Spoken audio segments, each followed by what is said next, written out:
Hello, everybody, and welcome to historic Holman Stadium, home for the 2019 summer season to the Nashua Silver Knights, once again of the Futures Collegiate Baseball League. You may have caught the Education Day game on a Tuesday morning here at Tom King doing the game.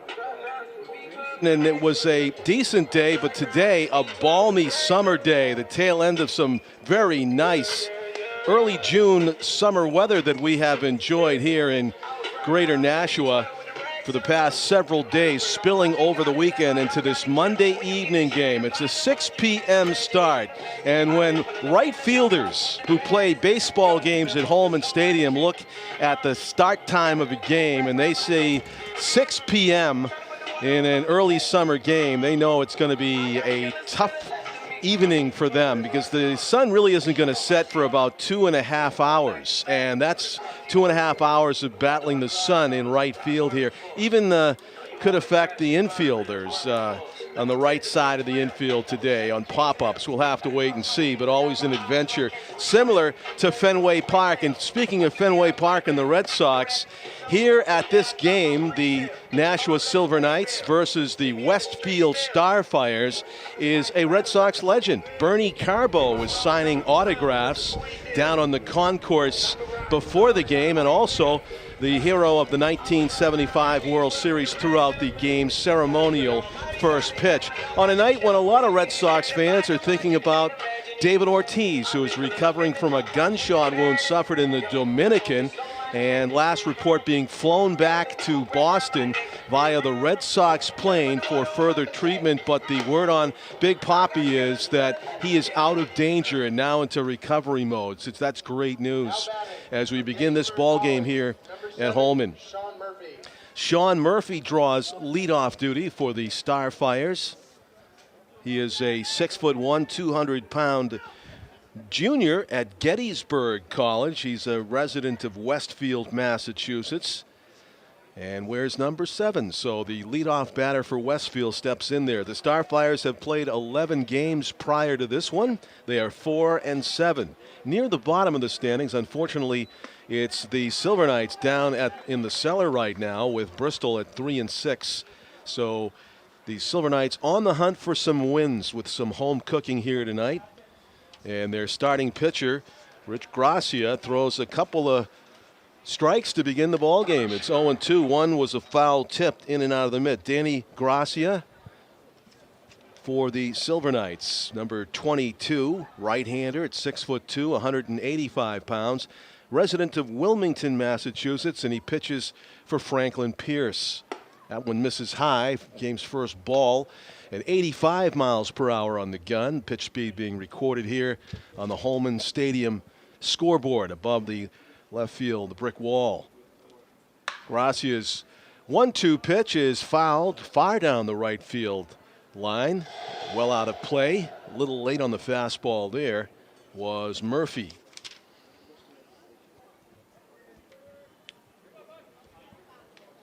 Silver Knights playing Murphy straight away at all positions. Not even a hint of a shift. That one's inside as Murphy jackknifes out of the way. So it's 2 balls and 2 strikes. 6:03 on the clock. Got underway right on time here at Holman. And we expect more fans to trickle in as they come home from work. High pop in foul territory, and making nice glove work of that was Joe Bramante, the first baseman. A lot of foul territory to work with here at Holman on both sides of first and third base, and Joe made that one look easy. So 1 up, 1 down as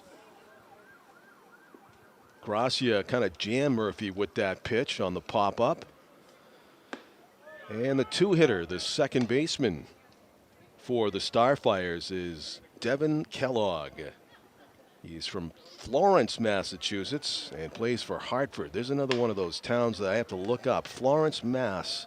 Slow dribble to short, and nice work there by the Silver Knights shortstop Ben Cowles. Charged it and hurled it across the diamond in plenty of time to get the hustling Kellogg. So 2 up, 2 down, a pop-up And a ground out induced by Gracia. 9-inning game. And as I said, with the sunset usually around 8:30 this time of year. Won't need the lights for a while, but looks like they're already on, I think, in preparation for being needed later. So no ocular adjustment will be needed by the players. It'll gradually take effect. Of course, there's always the late low-lying sun and then the twilight to deal with for the outfielders. Slow curveball is fouled back over our right shoulder. And the number 3 hitter for Westfield for the Starfires, Andrew Giacchirelli. 6'3" and 220, and he looks every bit of it. Right-handed batter, plays for American International from Smithfield, Rhode Island. 2 high hops to Cowles over the top, and a nice high stretch as Bramante needed every bit of his 6'4" frame to glove that one. So 3 up and 3 down, retired by Gracia in the top of the first. And the home half of the first coming up in a scoreless game here at Holman Stadium. We move to the bottom of the first here at historic Holman Stadium. The pitcher for the Starfires is Chase Jeter. Last name just like the famous Yankee. Chase, a sophomore at Dartmouth, comes from West Hartford, Connecticut. Listed at 5'10" and 165 pounds. A lefty. And he will be facing a left-handed batter to begin the game. Ben Irvine to lead off for the Silver Knights.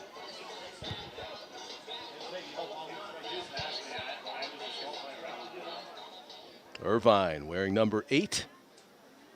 6'2", 175 pounds, from Peabody, and he plays for Maryland. Looks at a ball in the dirt. 1 ball and no strikes.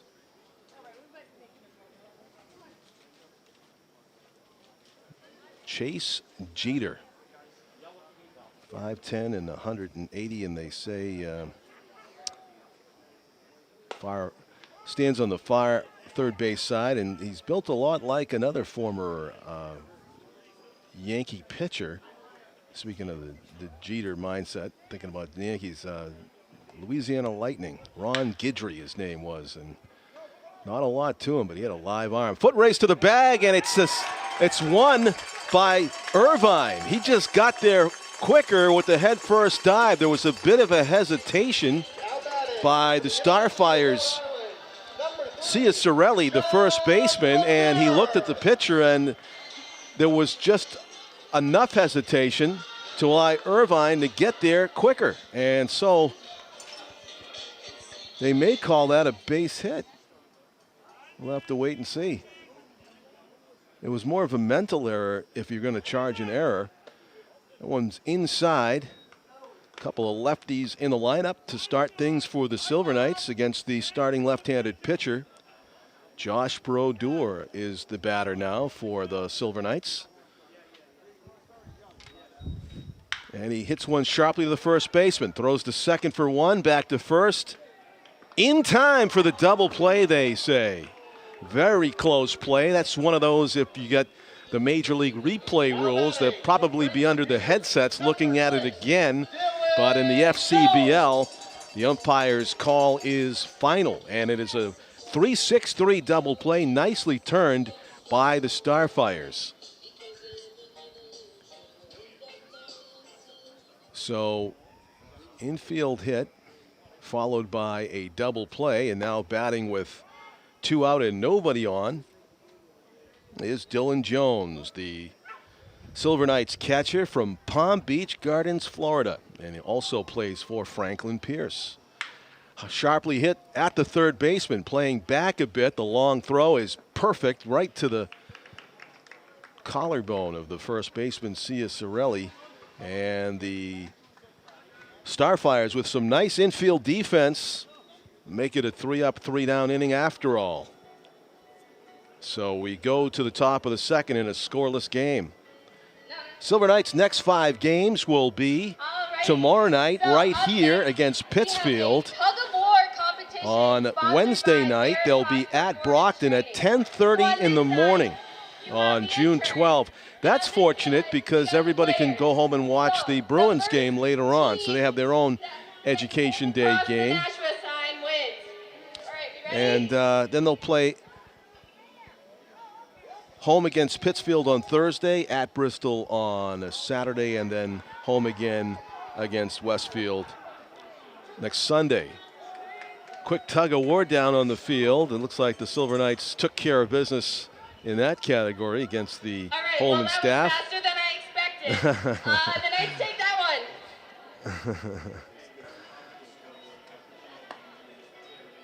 one. One tug is all it took.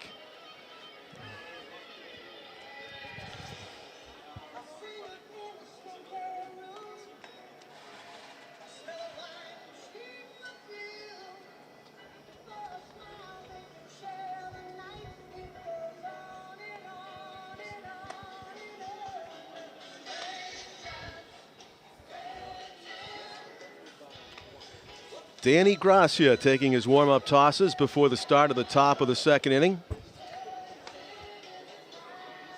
Induced 3 quick outs from the top of the order in the game's opening frame. A pop-up and a couple of ground balls to shortstop. And now it'll be the cleanup hitter. And 5 and 6 batters due up for the Starfires out of Westfield, Massachusetts. Batting from Merrimack College, number 36, Thomas Joyce. Tom Joyce with cleanup duty for the Starfires. Has to bat, though, with nobody on base here in the second to lead off.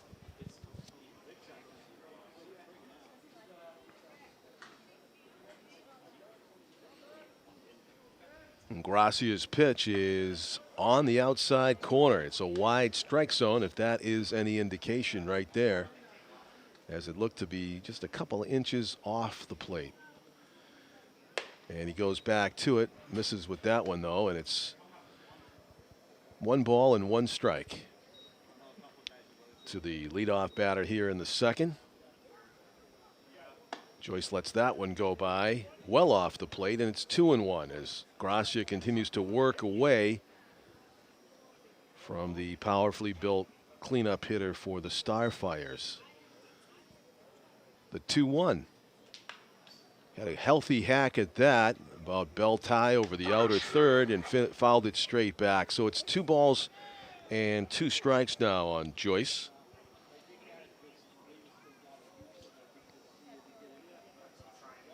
Thomas from Newton, Massachusetts, plays for Merrimack College, and he has worked the count full to begin the second inning. Starfires looking to get the game's first base runner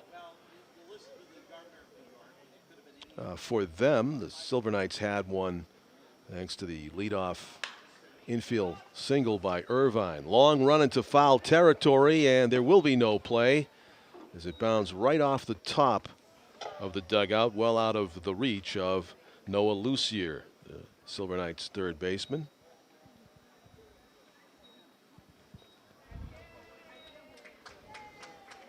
Sun becoming a bit of a factor for the right fielder here at Holman, and he's going to have to play it. He's kind of felt it was going to go that way. It's deep, and it is over the head of the right fielder and off the wall. It's going to be a stand-up double for Joyce. So a good leadoff at bat for the Starfires as they work it full. And it looked like kind of a hanging slider there. And Joyce just cranked that one as he hit it a good 350 feet before it bounced off the wall out there on the fly, about 350. So base runner in scoring position to start the top of the second for the Starfires. And here's Christian Walsh out of Sterling, Massachusetts. Plays for UMass. 6'3", 215.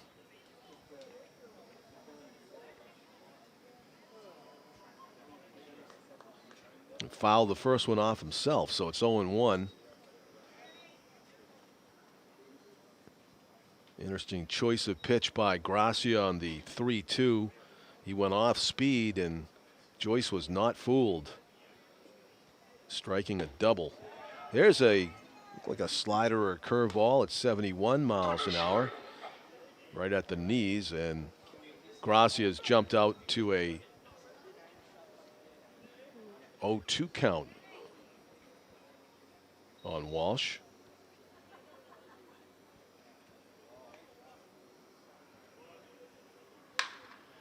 Comes in with it. It's a low sinking line drive that's caught in left field. Fine running play for the first out of the inning. That was Jack Arend out there, who came in. Looks like number 4. Is it 4? Didn't have that catch in left field. Yeah.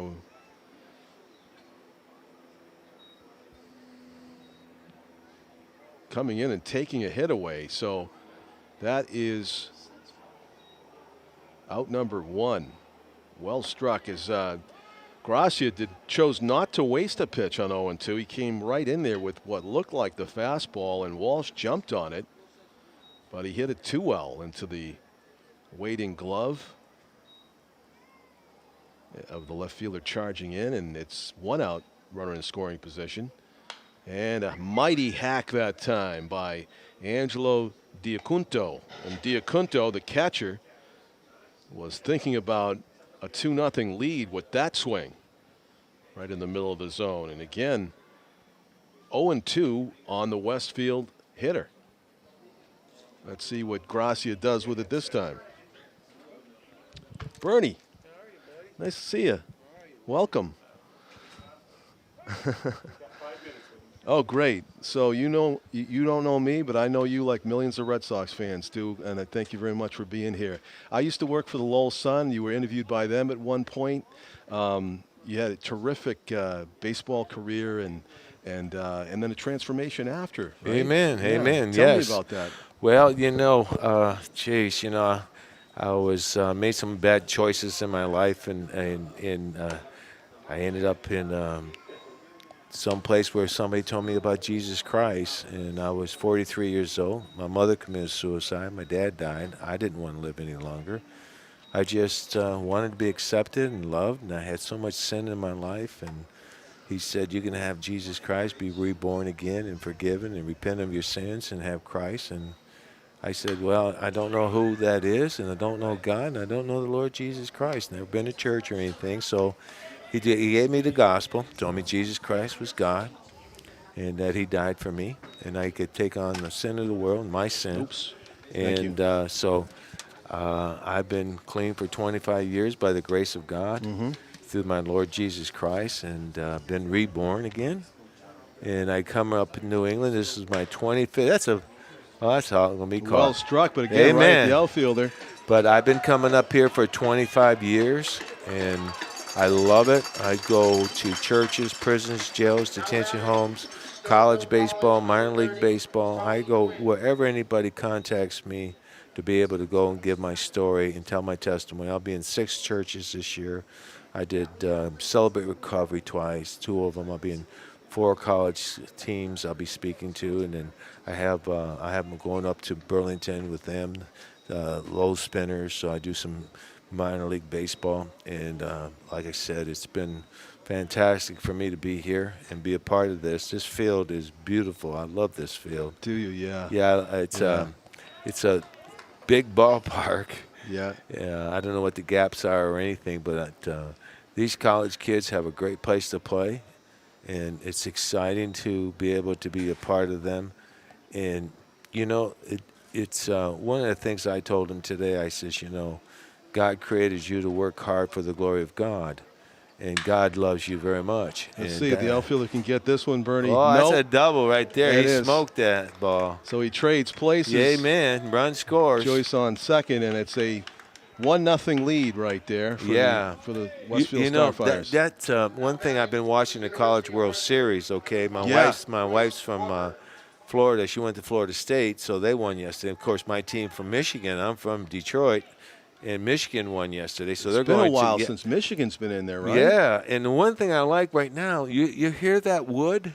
Yes. In the World Series, they're Still still using aluminum. BB Core aluminum bats. I know. It'd be great if they went back to wood, wouldn't it? And when I heard that, pow, man, that's a wooden bat. Yeah. Hey, man. Yeah. And that's when you're watching college and high school and all the way down to Little League and T-ball, all these aluminum bats and everything like that. Did you ever use an aluminum bat in your playing days? You know, I've never had one in my hand. I've never hit one. I know Jimmy Rice, as strong as he was, he would sometimes take BP with one. And I'll tell you what, you better get everybody off the infield. Oh, really? But it's so much different, the Yeah. sound of a wooden bat. It sure is. Yeah. It's really exciting to see these college kids swinging the wooden bat. And It is. That's Yeah. all. That's baseball, and it's really fun to watch. And they make some nice wooden bats these days. I Man, mean, you guys played. You didn't have as many choices, right? Well, yeah, we had Louisville Slugger or Adirondack, but now they make this new maple bat, and I'm talking to players today about the maple bat, and I think that's why,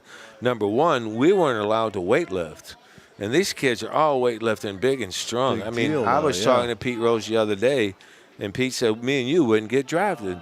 We're too small. And if you really think about it, when I look back to the history of our generation, they were 5'8" to 6 foot, and nobody was really over maybe 6'2". And when you're looking at the kids today, they're giants. They're 6'4", 6'5". But you know one thing about baseball?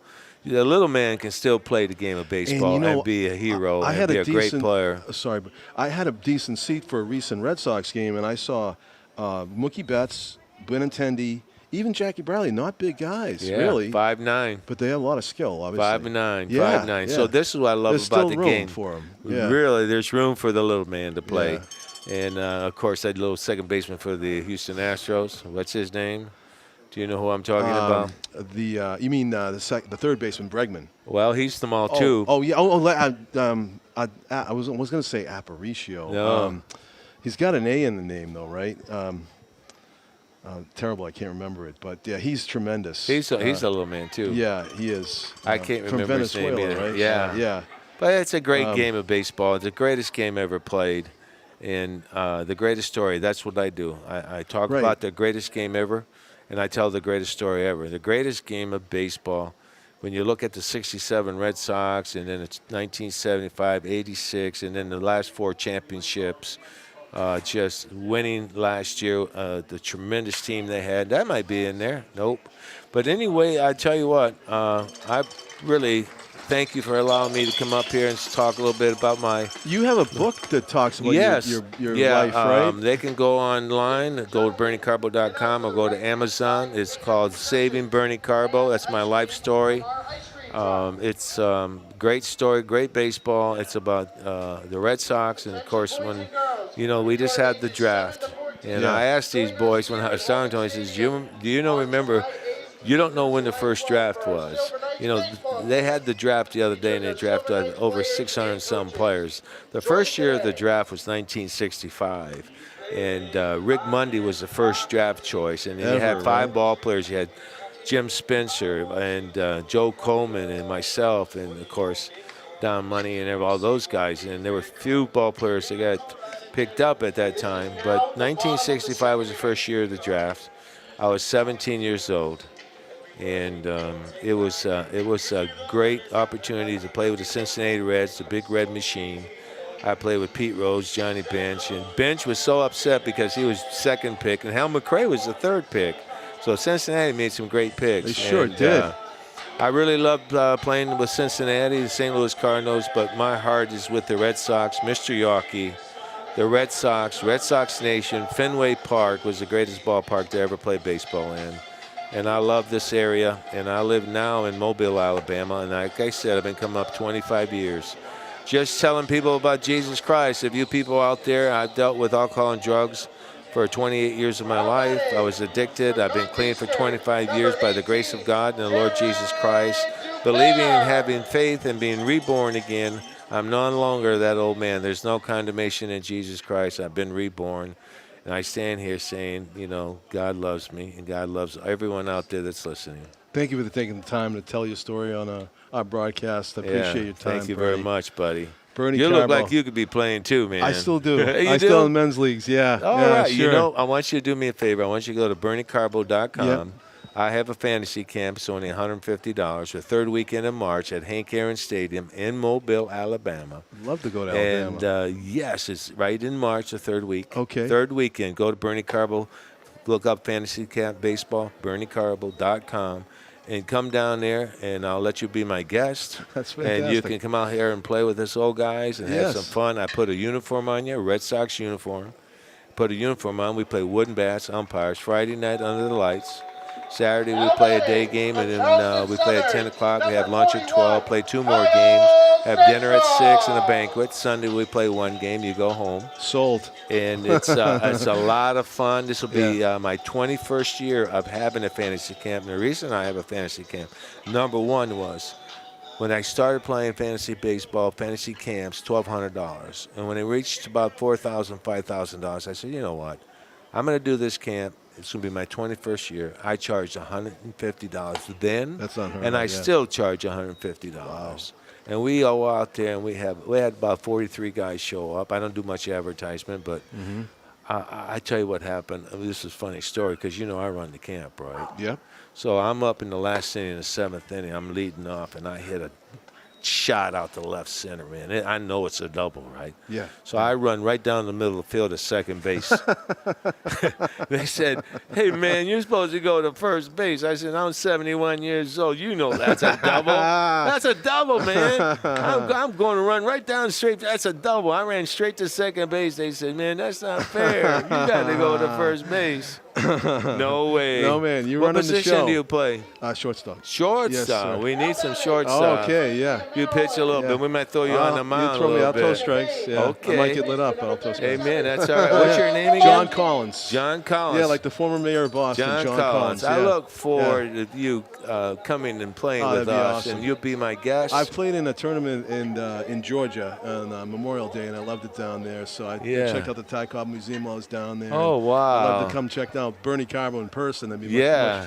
Right there. Take a picture. Yeah, thank you. Fantasy Camp Baseball, people. It's a great time out there in Mobile, Alabama. And Thank Hank Aaron's got his home on the property where he grew up. It's a museum now. Oh, is it? Yeah, you know, Mobile had Satchel Paige, Willie McCovey, and Sure. Hank Aaron, and Yeah. Billy Williams, and a lot of great ball players. Oh, wow. And we just have a good time, brother. We have a good time. Love it. Thank Yeah. you so Thank you much too, for Bernie. having me Pleasure, here. really. My pleasure. My Thank pleasure you. meeting you too, son. Oh, thank you, Bernie. All right, okay. buddy. Good Thank night. you. The great Bernie Carbo joining us. Thank you, too. Terrific visit. You know, sometimes you meet your Red Sox heroes and it doesn't go quite like you thought it would, and that was just overwhelming. Bernie's just a beautiful guy, and I enjoyed that interview. And they get caught stealing to end the inning. The Starfires holding the Silver Knights scoreless through 2 innings of play, so Westfield in control of the ball game, just slightly though, 1-0 after that visit by. I was so starstruck I spilled my water in the middle of the interview, and Pete Johnson was nice enough to clean it up. Sorry about that. It was a little windy, I guess. I think that got knocked over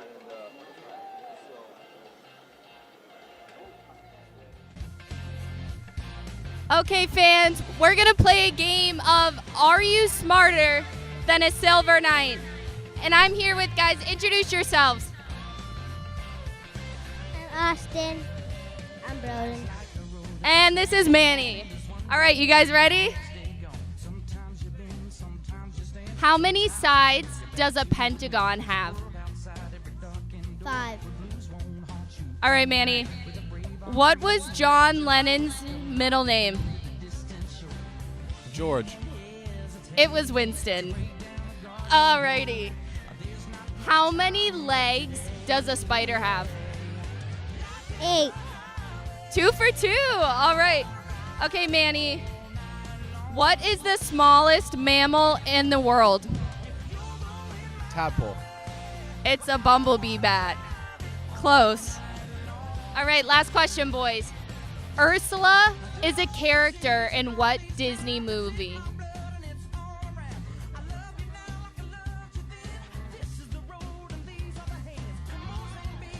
Little Mermaid. Little Mermaid is correct. Alrighty, and Manny, last question. Who was elected president in 1961? JFK. And correct.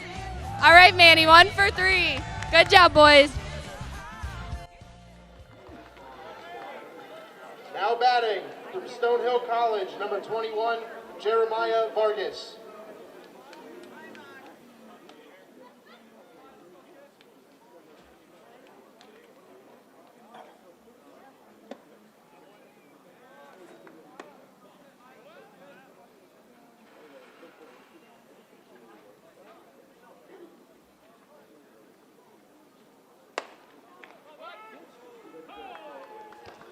Top of the third inning here at Holman Stadium, and Jeremiah Vargas draws leadoff duty for the Starfires.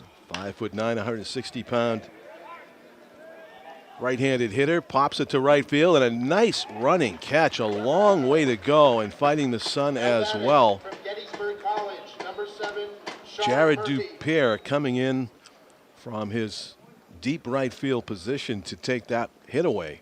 So 1 up, 1 down here in the top of the third inning. The Silver Knights having some scoreboard issues at the moment that they're working to correct, and that's affected the scoreboard that you see on the screen as well. Streaming on YouTube tonight, as well as being posted in a recording format later on, but we're live on a Monday, June 10 here at Holman. Tail end of a stretch of beautiful early June weather that we have had. Watching Danny Gracia work to the Westfield lineup has allowed a couple of doubles in the game. Coming in the second inning, where the Starfires took the 1-0 lead. Couple of well-struck balls. One to right field straight away and one to center field. 2-out hit that produced the game's only run. Trying to frame that one on the outside corner and sell the call, but unable to do it. And Gracia has to come up with something here on 3-1, a hitter's count for the Starfires. Sean Murphy, who has popped out and grounded out now in 2 trips to the plate. Now batting, 2 out University of Hartford, in the Starfires' third. 17, Kellogg. Devin Kellogg grounded to short his first time up.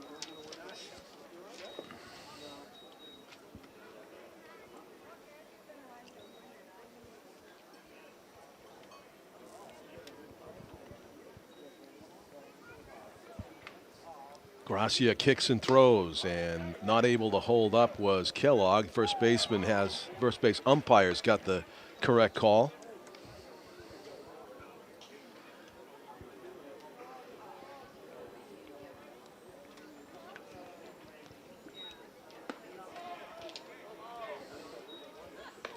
That one backs Kellogg up a little bit, and it's 1 ball and 1 strike. Silver Knights scheduled to play here again tomorrow night against the Pittsfield Suns, weather permitting, a 7:05 start. A little late on that fastball, and inside outing it as well was Kellogg. And it is 1 ball and 2 strikes as he called on a strike on the check swing to begin the at-bat, and swings through that one for out number 3. So it is a 1-2-3 inning for Danny Gracia. This is now the bottom of the third inning. As we go to the bottom of the third. It's do or die. Ancervati has the ball for the last shot. It's the last chance for Team Well, the results of the Division II New Hampshire baseball final are in, and Bo edges Hollis Brookline by a score of 5-4. Bo scoring 2 in the bottom of the 7th to come from behind and capture the 2019 NHIAA Division II title. They're congratulating both teams for a fine season on the NHIAA website and social media, and we do too. Hollis Brookline was that close. That must have been a heartbreaking loss. Tell you, it was a heartbreaking loss for the Bishop Girton boys lacrosse team too. I think I counted correctly on the fourth quarter. 8 goals by Pinkerton, and might have been, a record for that event. I'm not sure. They've been keeping track of the state finals since 1994, and to have 8 goals scored in the final quarter. I mean, you think about the pace. If you scored 8 goals a quarter, that'd be 32 in the game. That was just a letdown defensively, but also, as I said, Gennaro Mara, the face-off taker for the Pinkerton Academy. He was the star of the game. He kept giving them the ball back, and it led directly to a lot of scores. So BG with a fine season, but Pinkerton wins the state championship 2 years in a row head-to-head in Exeter. And we have it here on Nashua TV on our YouTube channel.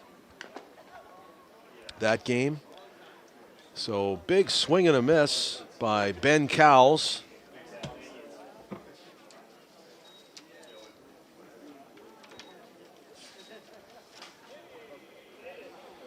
Batting in the bottom of the third inning, and he takes a strike on the outside corner. So pitching a fine game to this point is Chase Jeter, a left-handed pitcher in control right now at 0-2, and swung on and missed, strike 3. So Cowles goes down on 3 pitches. That one might have been out of the strike zone. Number 43, Billy Butler. Billy Butler, the batter, up for the first time this evening. Butler, 6'2" and 220 from Foster, Rhode Island, plays for the University of Rhode Island as he looks at a ball outside.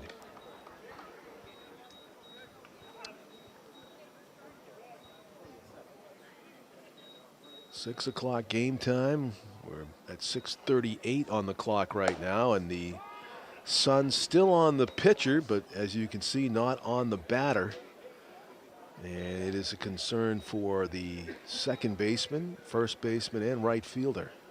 Very much so, and balls hit at them in the dirt, and enjoying a 2-0, 2-1 count in his favor is Butler.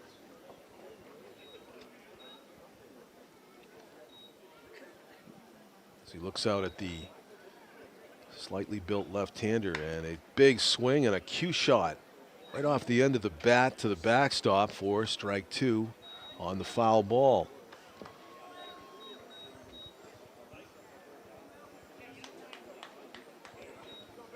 Bottom of the third inning. Silver Knights looking for base runners.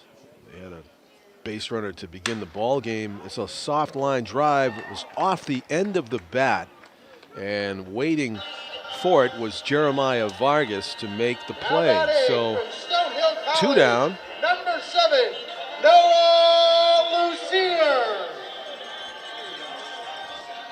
Noah Lucier is the batter, batting with 2 out and nobody aboard here in the third inning.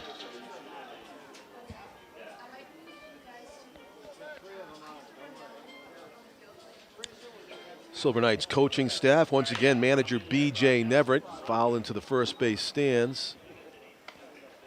Pitching coach Kyle Jackson is back, and assistant coach is Jeff Dupont. Starfires are managed by Bill Sandillo, and the pitching coach is Pat Strange. Line drive to center. Base hit.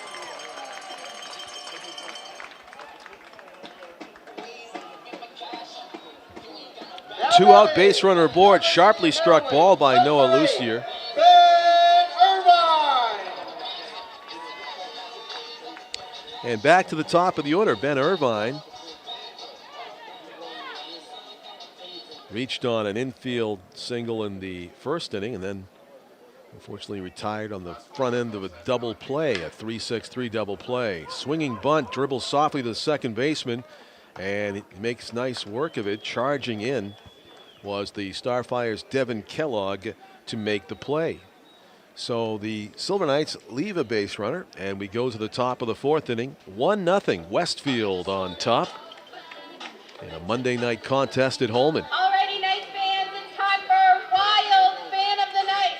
The most wild fan in the whole stadium will win a $25 gift card to Buffalo Wild Wings. Alrighty, Knights fans, on your feet. Let's see some dance moves. We got a couple wild fans over here. Anyone else? Up there, section 102. Those are some wild Knights fans. What about out here? I see a couple wild fans. Let's see some energy. Come on. Got any other moves? What about the sprinkler? That looks pretty good. Can I see a dab? Can you dab? Oh, that was a good one. Congratulations, sir. You just won Wild Fan of the Night.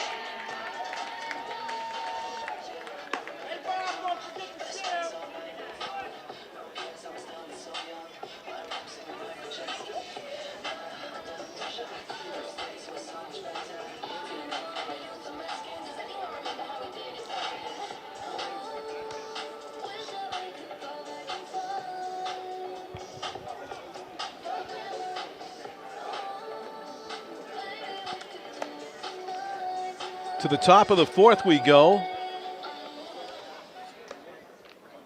Now batting from American International, number 22, Andrew Chiacciarelli. Chiacciarelli, the first baseman for Westfield, draws leadoff duty here in the 4th.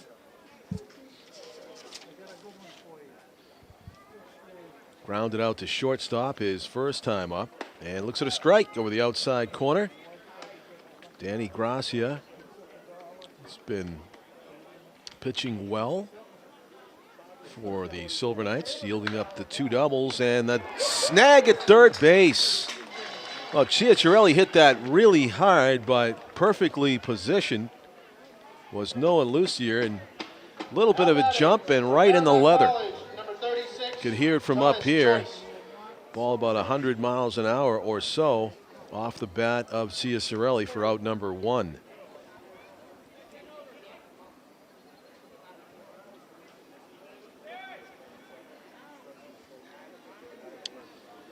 So here is Thomas Joyce, who worked the count full his last time up before blasting a double to the base of the right field wall.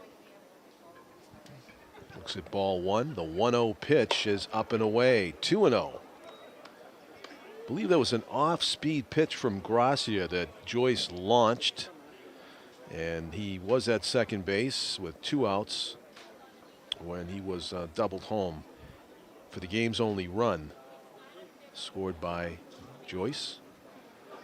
As a 2-0 count in his favor, Gracia's pitch right down the middle, very high, much higher than it is deep, and it will be gloved out there in shallow lefts for out number 2.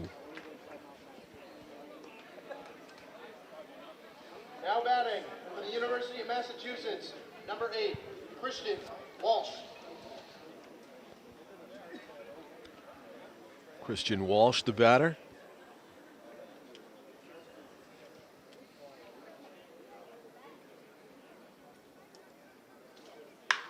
Hard hit and a nice snag by Lucier. Across the diamond, a perfect throw. 2 fine defensive plays by Noah Lucier at third base. Keeps this a 1-0 game. Teamwork is essential to a successful season. At low tide, we had a great visit from Bernie Carbo during this telecast of the Nashua Silver Knights June 10 game here at Holman Stadium, where he visited with us after signing autographs and throwing out the game's ceremonial first pitch, the 1975 Red Sox legend. Jose Altuve. I couldn't remember the name of the Astros second baseman when he brought him up. I have no idea why I had a blank on that. I mean, I guess I was all into the 1970s talk. I could remember Aparicio really quick. I guess it's the first time sign of dementia. You know, the long-term memory's there, but the short-term memory's gone. Jose Altuve of the Astros, of course. And I didn't look it up. It just finally came to me. So there's a hit by pitch and a base runner for the Silver Knights to begin the bottom of the fourth inning. Just one run away from tying this thing up. And Dylan Jones stands in there, right-handed batter. First pitch swinging. Foul pop deep down the right field side. It's going to find Concourse Cement out there for strike one. Jace Jeter pitching for the Westfield Starfires into the fourth inning here. So far, throwing up a shutout, but bit of a concern. Leadoff batter aboard. The 0-1 pitch coming to Dylan. Ground ball sharply struck into the hole for a base hit. Shortstop shading towards second for the double play. Found himself just a step out of position for that sharply hit ground ball. And a rally brewing for the Silver Knights here in the fourth.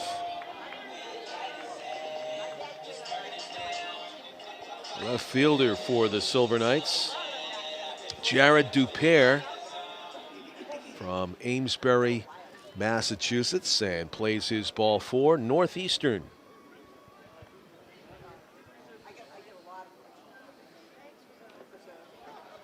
It's a small world because I play with a guy whose name is Chuck Mountain. He played for the Northeastern University baseball team back in the 70s, and he also played in a scrimmage game against the Boston Red Sox. I think Bernie Carvo was still on the team in 1976 before the season started. And it was a payback thank you from the Red Sox to Northeastern for having Northeastern let the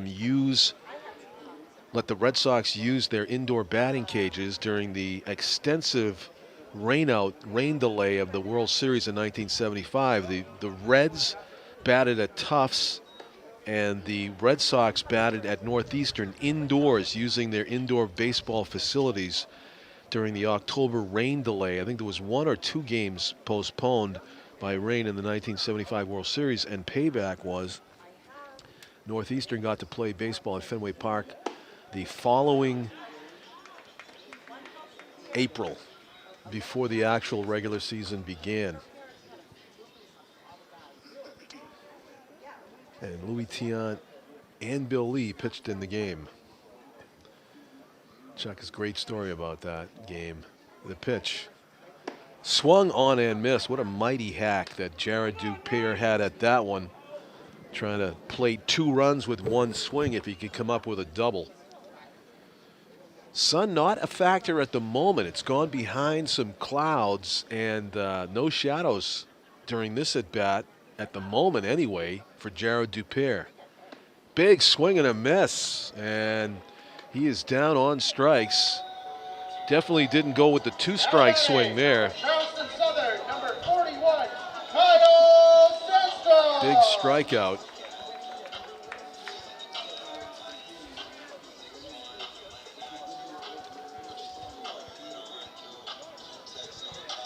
So Kyle Sandstrom for the Silver Knights. He is the guy that lives the farthest from this venue, I would dare say. He is from Ferndale, Washington State. And looks at a ball low. Sandstrom bats left and throws left. Plays for Charleston Southern University. I believe that's in Virginia. The 1-0 pitch on the way. Sharply hit, but second strike here. Actually, no, it's only the first strike on Sandstrom. The first pitch was low. Sound of sirens can be heard here in the distance as Nashua's first responders go to work along Amherst Street just outside the stadium. There was also a greatly attended Little League game going on at the Amherst Street School Field before this game. People still buzzing about the Bruins win last night that propelled them to Game 7, where I think the world is about to come to a stop on Wednesday night to watch that game. My men's league had canceled all games that were scheduled for Wednesday night, so everybody can watch the game in real time. There's a strike, and that draws some catcalls and criticisms of the umpire from the 100 or so umpires in the stands. To his right, behind the Silver Knights dugout. 2 balls and 2 strikes. The count on Kyle Sandstrom. Swung on and missed. So 2 straight strikeouts of left-handed batters by Chase Jeter. And Number 37, Joe Bramante. with Joe Bramante coming up there, the big right-handed slugger, the pitching coach for Westfield Starfires comes trotting out to talk strategy. There is nobody warming up in the Westfield bullpen, so there's no hint of a pitching change. That was just a visit from Pat Strange to say what they want to do here with Bramante. As Chase Jeter took full advantage of pitching against the 2 hard-swinging left-handed batters, and they both go down with strikeouts. So goes from a really nervous moment jam for Jeter to being 1 out away to getting out of this unscathed. The pitch. Very high and deep to center, but with a beat on it for out number 3. So Bramante making a bid for a 3-run homer comes up just short and straightaway center. And we go to the top of the 5th inning, 1-0. The Starfires in the lead here at Holman Stadium on a Monday night, June 10. See some of the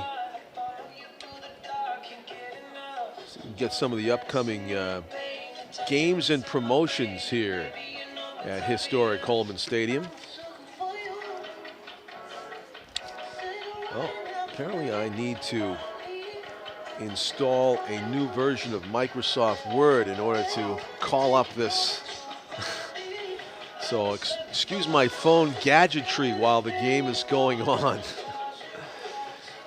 But there was, if I could go back to the Northeastern story, Chuck Mountain, a 64-year-old specimen of a ball player who I still play with and plays on 3 teams, by the way, and plays textbook outfield, right field and left field. And also still a great right-handed hitter, doubles galore at 64 years old. There was a time, he's from Somerville. He grew up in a 3-decker overlooking Trum Field's third baseline in Somerville, where he played a lot of ball. He's got stories about hitting fly balls to members of the Winter Hill Gang, but that's another tangent. Or shagging them too as a kid. And he once was in a bar with Bill Lee and somebody else from the Red Sox. Might have been Bill Campbell. And they were talking men's league baseball. And Bill Lee still plays in tournaments and whatnot. And Chuck Mountain had doubled off of Bill Lee in that aforementioned scrimmage game between Northeastern and the Boston Red Sox in 1976 at Fenway Park before the start of the 76 season. So they were there was something about being in the men's room and at a urinal, and then Bill said to Bill, "Can you imagine if we faced these guys in our prime?" And so Chuck had the trump card. He said, he could have said, "You did face me in your prime. I played for Northeastern and I doubled off you," and he refrained. He refrained from playing the ace card.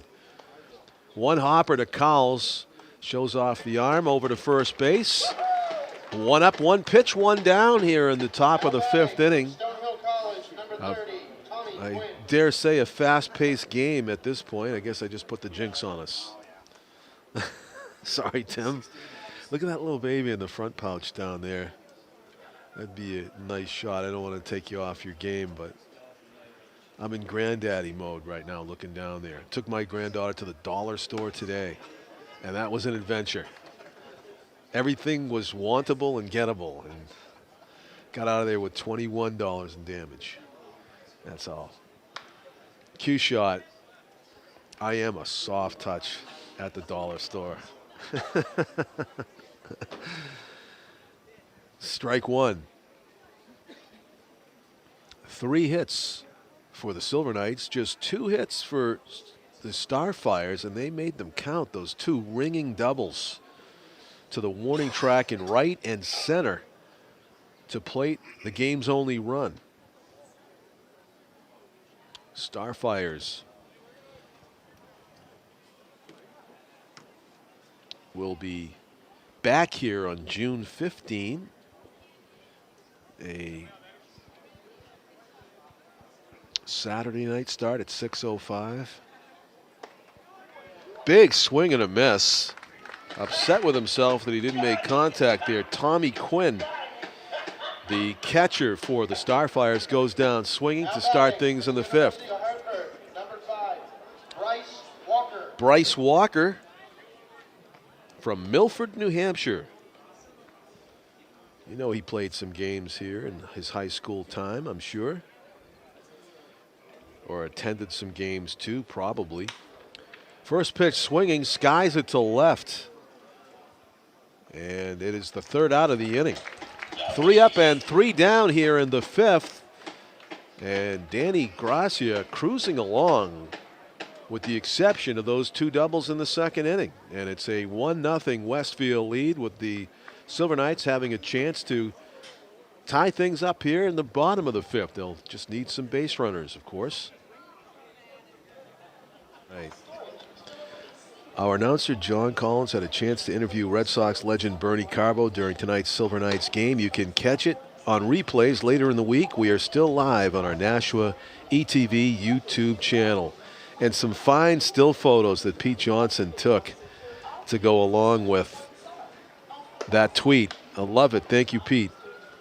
I wore the right shirt. It's color coordinated with Bernie's Nike jersey.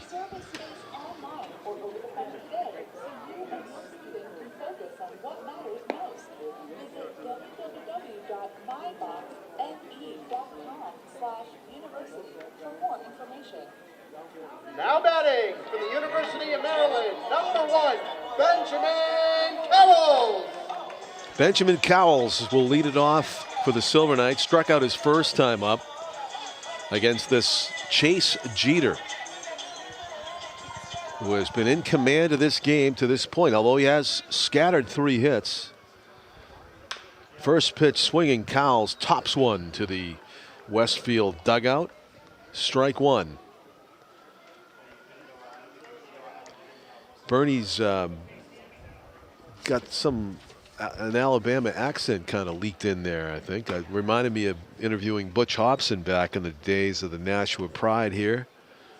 Another great interview of a former Red Sox legend. Butch Hobson used to manage the Nashua Pride. Of course, they retired his number here for his service as the Nashua Pride manager, championship manager for the Pride. 2 balls and 1 strike. And putting everything he has into that 79-mile-an-hour fastball, but it's been effective for Chase Jeter. 3-1 count now in Cowles' favor. And the pitch outside, ball 4. Good take by the Silver Knights shortstop to get on board and represent the potential game-tying run. Even if that was a strike, it's not the pitch you want to go after on 3-1. As it would have been a pitcher's pitch on the outside corner had Chase Jeter gotten the call, which he did not. I think it was the right call. And now with nobody out, base runner with speed on at first, though Jeter with that left-handed move has frozen some batters. That's a strike called on the inside corner that looked like it almost hit the hands of Billy Butler, who fills up the batter's box anyway, but he's standing right on top of the dish, is Billy. The pitch is right down Broadway, and he fouled it back. What an opportunity Butler had there with that pitch, as Jeter left it in the middle of the plate, but fortunate that Butler fouled it straight back. 0-2 is the count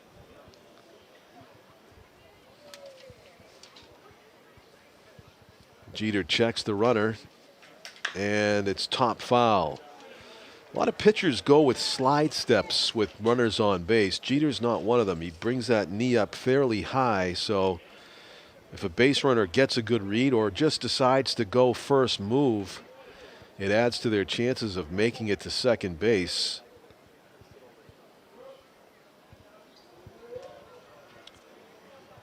Because it takes longer for the pitcher to get to the plate. Very high to center. Long run. And it's going to be up there in plenty of time for the Starfires center fielder to track that down. Nice play by Bryce Walker in center field. Walker had to come, I'd say a good 45 yards for that one.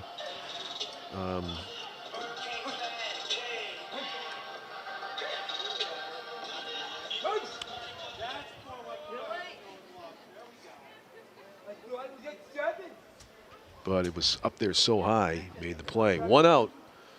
First pitch swinging and fouling off to the right is Noah Lucier.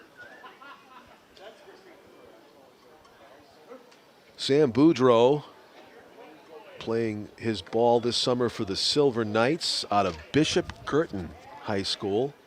Bishop Girton Athletics congratulating him on that achievement. Keep working hard. So we haven't called his. Is he just arriving? He just joined the team. Their last game's tonight. Wow, how about that? There goes the runner. He got a good jump. Line drive is going to be a base hit to center, and the runner had to stop for just a second. So a base hit.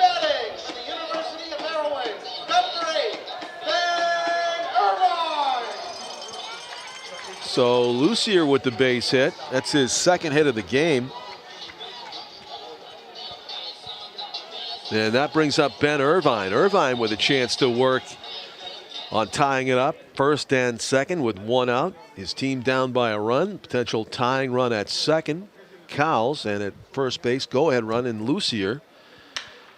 Very high to center, but straight away and into the glove of Bryce Walker. The runner's going to tag. That's a terrific throw, and he is safe. Back end, safe at second. The runner had a chance to go, but dusting himself off over there after a hard slide was Cowles. Second and third, the aggression paid off, especially on the back end, because Lucier was able to get into scoring position as well with 2 out. And what we have, was it a hidden ball trick or what was going on? I don't know what the call is, but it's the third out of the inning. Apparently, while dusting himself off, wow, they appealed it and they said he left too early. Or the flip side of it was that maybe Lucier stepped off the base while he was dusting himself off and got tagged, and he thought timeout was called at third base. Yeah, I thought maybe somebody waited till he stepped off the base to dust himself off, and he pointed to third base as if he said, I thought timeout was called over there. I think that's what happened. Yeah, but I think like when like after he's on the base and he steps off the base to dust his pants off and he gets tagged, and then he says, I thought they called timeout over there. No, nobody called timeout. I think that might have been it. But then, like you said, Why would he have thrown it? Name this movie. I think they said he left early, but he didn't. oh, Sandlot is oh, that's correct. maybe you're right. And the Yeah. final clip. He didn't make it like that. I don't think he did either. I had a shot of both him on the back and in the Yeah, I don't get the call. I really don't. I don't think it was. Yeah, that's why I was reaching, saying that he might have stepped off the base while he was cleaning himself And up. that's correct. Congratulations. Just a mystery, though. It robs the Silver Knights of a chance to get the go-ahead runs. It absolutely robs them of a chance with 2 outs with runners in scoring position. That's true. Yeah.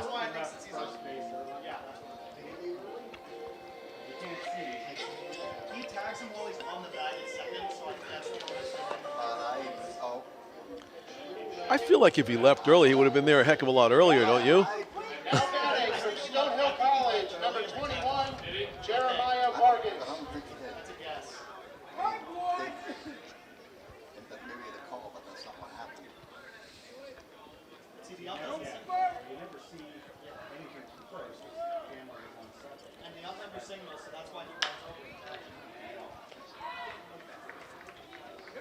First pitch swinging. Jeremiah Vargas bounds it to third base. And a quick out. Noah Lucier guns it across the diamond. Sean Murphy. One up, one pitch, one down. As the speculation continues up here about why the Silver Knights made that third out. Ground ball erupts past the dive of Cowles. Well struck. Sean Murphy, 1 for 3 now. Devin Kellogg. The leadoff hitter for the Westfield Starfires finds his way on a board with 1 out here in the 6th.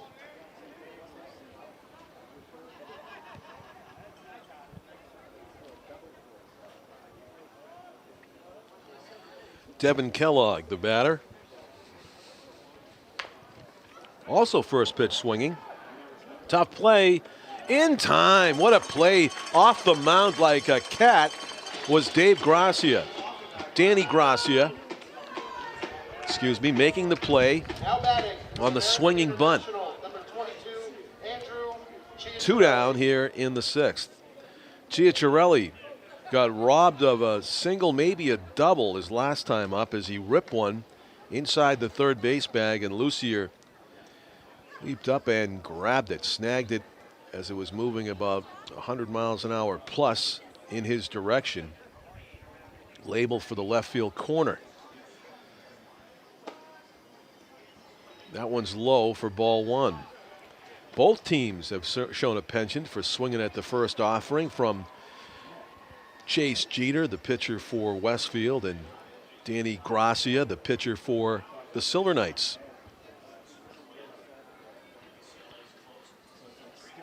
The pitch is outside. Nice snag. Well outside into the left-handed batter's box. That nearly went to the backstop and would have been an opportunity for Sean Murphy to advance. The 2-0 pitch on the way from Danny Gracia to Cianciarelli. Left center and shallow, long run. Nobody's going to get there, and it's going to be a 2-0 lead. Running at the crack of the bat was Murphy with 2 outs. And Andrew Cianciarelli has an RBI single. 2-0, the Starfires on top here in the 6th. A well-timed bloop single by Cianciarelli.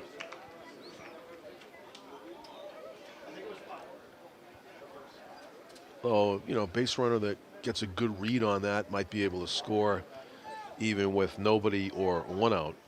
But with 2 out, say no-brainer.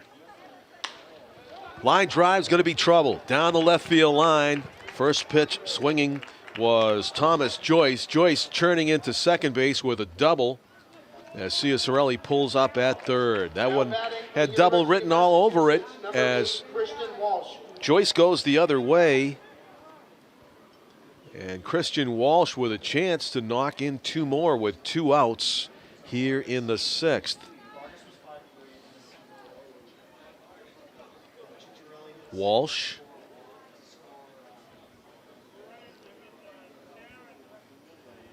.6'3", 215 from Sterling, Massachusetts.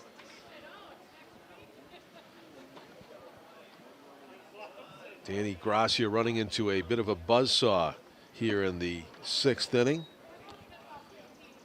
Ball in the dirt for ball 1. First base is empty. If Walsh reaches, the catcher for Westfield State would be due up. Angelo Diacunto, who is on deck with the equipment on, at least the shin guards. 1-0. In the dirt, also nicely blocked, and clearly pitcher and catcher of the same mindset to not give Walsh anything too good right here.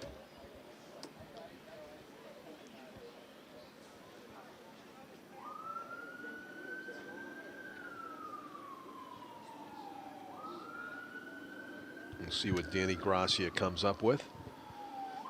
2 outs, 2 runners in scoring position. Hard hit ground ball inside the bag. Nicely picked by Lucier, and a perfect throw gets him to strand 2 runners in scoring position. So Westfield does add to their total, but Gracia and the Silver Knights defense limit the damage to 1 run. And it's a 2-0 ball game as we move to the bottom of the 6th.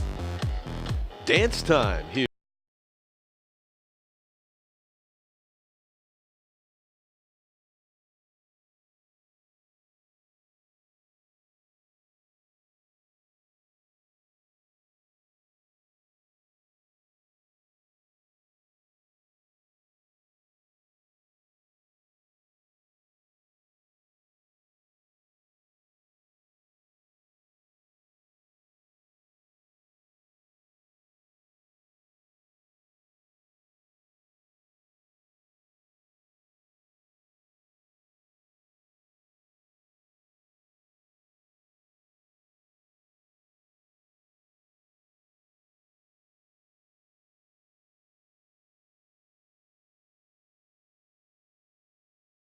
From the University of Rhode Island, number 3, Josh Brodeur.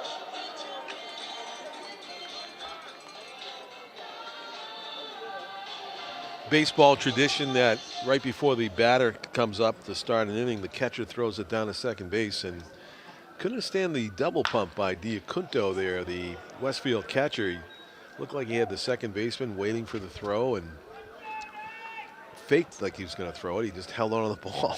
I understand that. Maybe he just didn't feel like he had a good grip. First pitch fouled off to the right. That one's on the outside corner, and quickly down 0-2. The Silver Knights leadoff batter here in the home half of the 6th, Josh Brodeur. Got hit right on the lead thigh there. The right thigh, as Lucier tried to, I think it was a front door curveball. On 0-2, he hits the batter. So an auspicious start to the bottom of the 6th here for the Silver Knights. Trying to get on the scoreboard, cut this deficit in half, maybe tie it up if they can. And here's catcher Dylan Jones.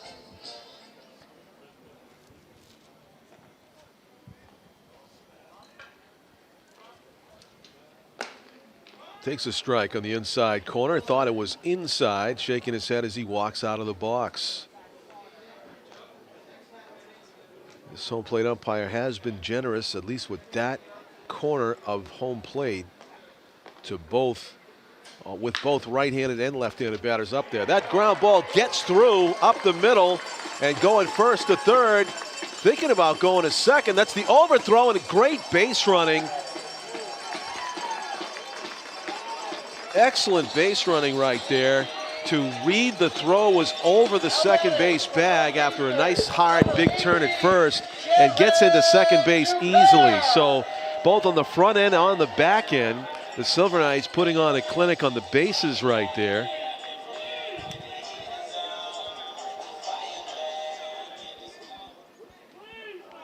Dylan Jones gets himself to second base after the lead runner goes first to third. That's another generous strike call in the far outer reaches of the plate. The phantom edge, you might say, if you're the batter in this case. The pitch, and going after it. Big swing, Jared Dupierre. Chance to tie the game with a base hit here. And it looks like we're going to see our first activity in the Starfires bullpen this evening. There is action in the Silver Knights bullpen. I don't know if Danny Grassi will throw another inning. He certainly looked okay when he came off the mound after the previous inning of work. Chase Jeter, meanwhile, was cruising right along until a jam that he started with the 0-2 hit by pitch.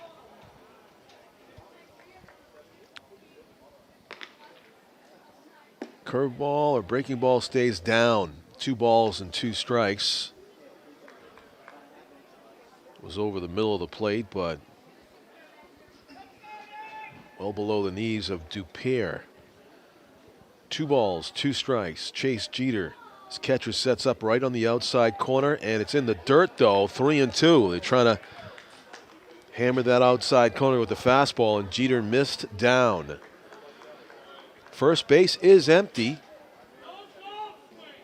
There is a place to put him, as they say, if Jeter doesn't give Dupere a pitch to hit. They're going to try to stretch that outside corner again. And they get the call. Everybody holding their breath there as Jeter thought he might have picked the corner at the knees. Did not get the call. It must have been low because as far as width-wise, the umpire's been ringing people up on that corner all night. So it had to be down. And a good take, it turns out, by Dupere. Bases loaded.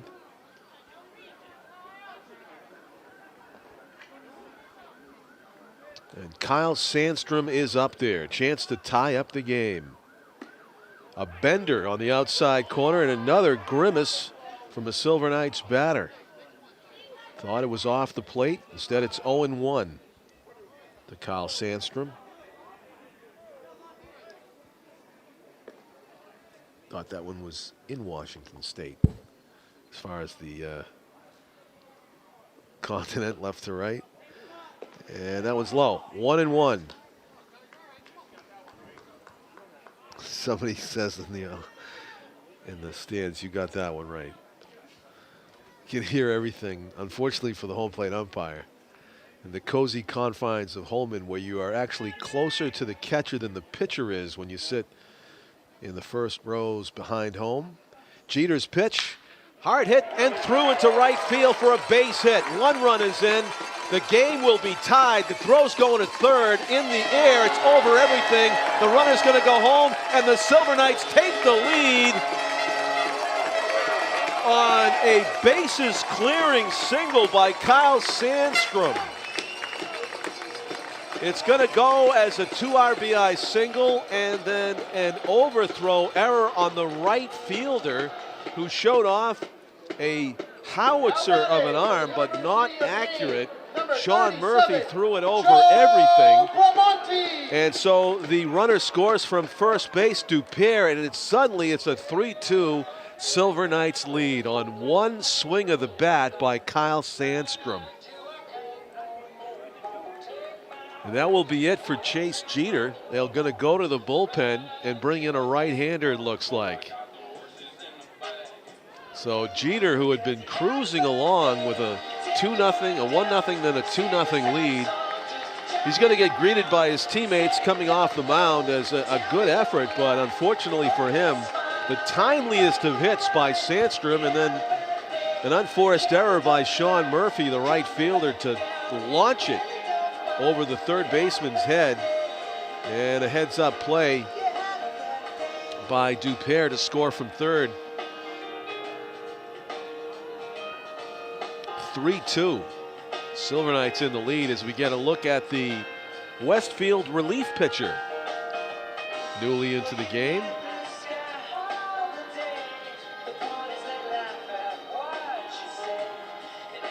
And it's going to be number 18, I believe.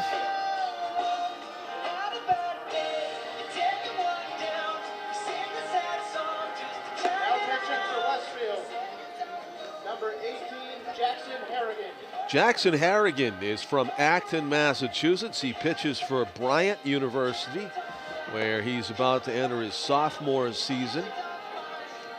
6'2", 160 pounds. In other words, He can eat what he wants. Actually, we can all eat what we want, can't we? Depending on how much we care. But when you're young and growing like these guys are, and he's 6'2" and 160, you have a lot of filling in to do, let's say.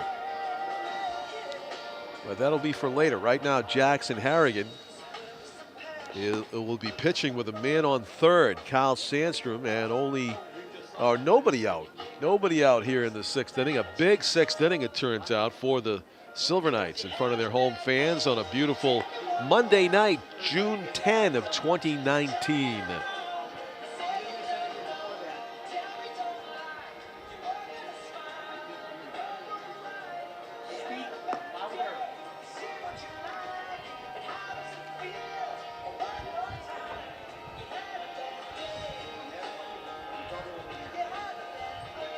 The Nashua Silver Knights schedule coming up the next 6 games. They'll be here tomorrow night, a Tuesday night, June 11, for Bark in the Park Tuesday. And that's what it sounds like. You can bring your pet dog to the game. I do believe the details are on the Nashua Silver Knights website. Coming up here on Thursday, June 13, it's going to be Thirsty Thursday against the Pittsfield Suns. Pittsfield will be here both Tuesday and Thursday. Take on the Silver Knights. So an RBI opportunity here for Joe Bramante. Big swing and a miss as he faces Harrigan.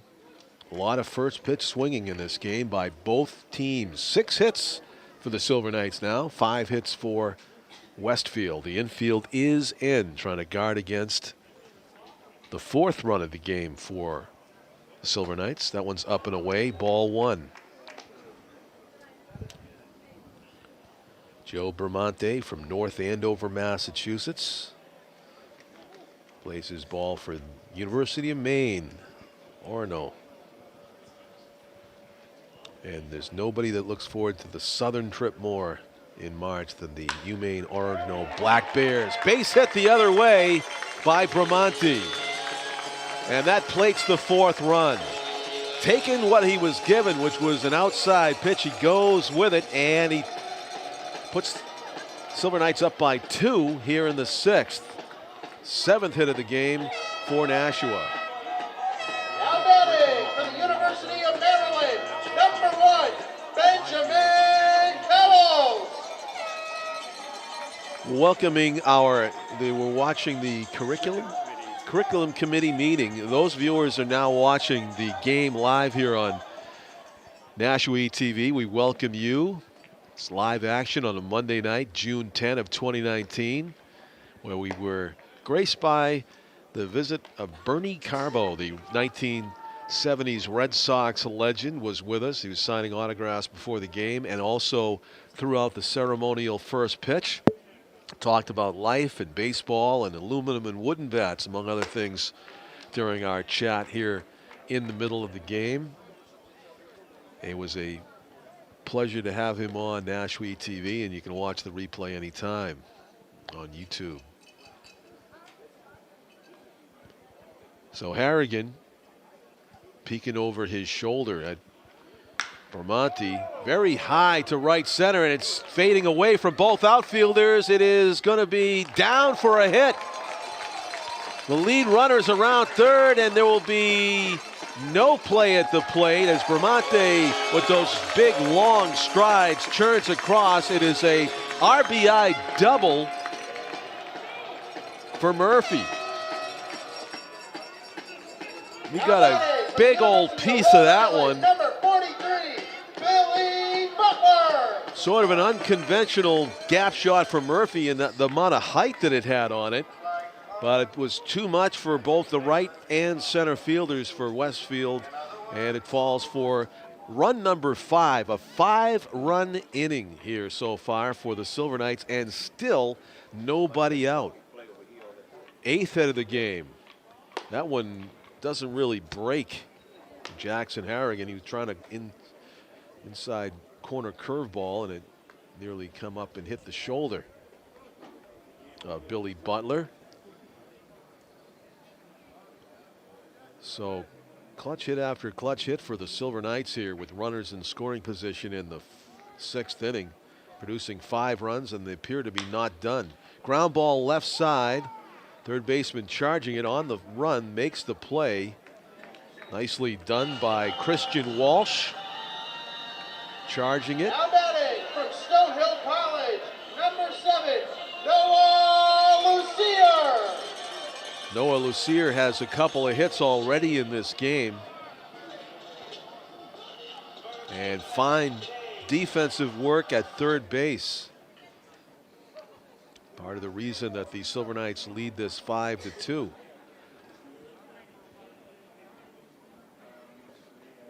Jackson Harrigan throws, ground ball left side. Again, Walsh looks the runner back, and a good strong throw over to first in plenty of time.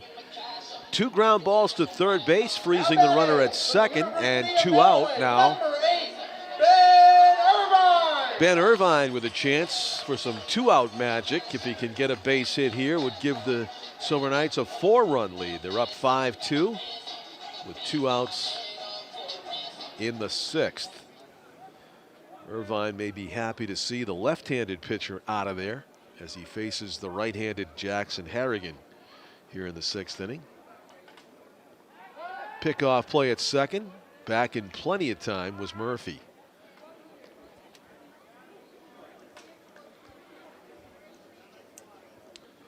So clouds moving in here in the 7 o'clock hour. It's 7:30 now. And sun no longer a factor as the sun's behind the clouds. The lights are taking over here. Fortunate for them to be on. 75 on the slider from Harrigan that kind of flattened out and did not find the outside corner. 1 ball and no strikes to Irvine. Strike on the inside corner.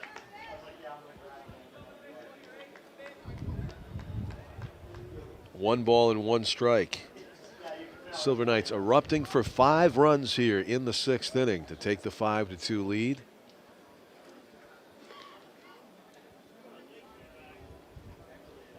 Murphy dancing off a second, kind of distracting Harrigan a little bit, it looked like, as he flings that one low and in. 2 balls and 1 strike. Westfield got a run in a similar situation with 2 outs and a man on second on a bloop single to center. Similarly, Murphy will be off with the crack of the bat no matter where the ball ends up. Here with 2 outs in the 6th.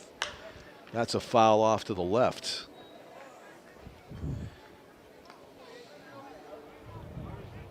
Harrigan challenging Irvine with a letter-high fastball there, and was right down the middle, but a little bit late on it was Ben. 2 balls, 2 strikes, 2 outs.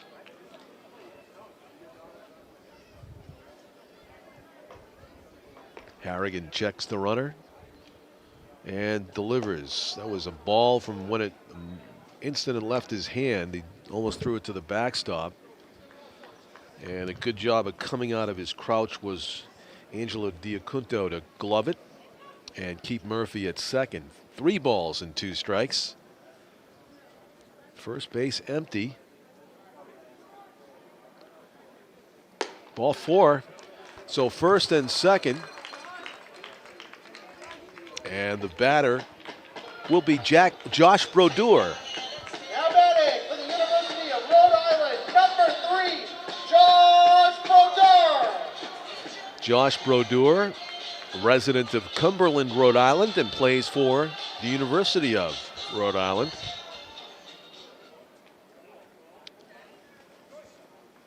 RBI opportunity here with 2 outs facing Jackson Harrigan. Catcher set up over the outside corner. 2-seam action on that fastball from Harrigan took it even further outside. We saw Chase Jeter, the starting pitcher for Westfield, exploit that outside corner a lot tonight, but Harrigan doesn't have quite the same command so far, as he's missing badly as he aims for that same corner. And it's a much easier call for the home plate umpire. Ball 2. 2 balls and no strikes.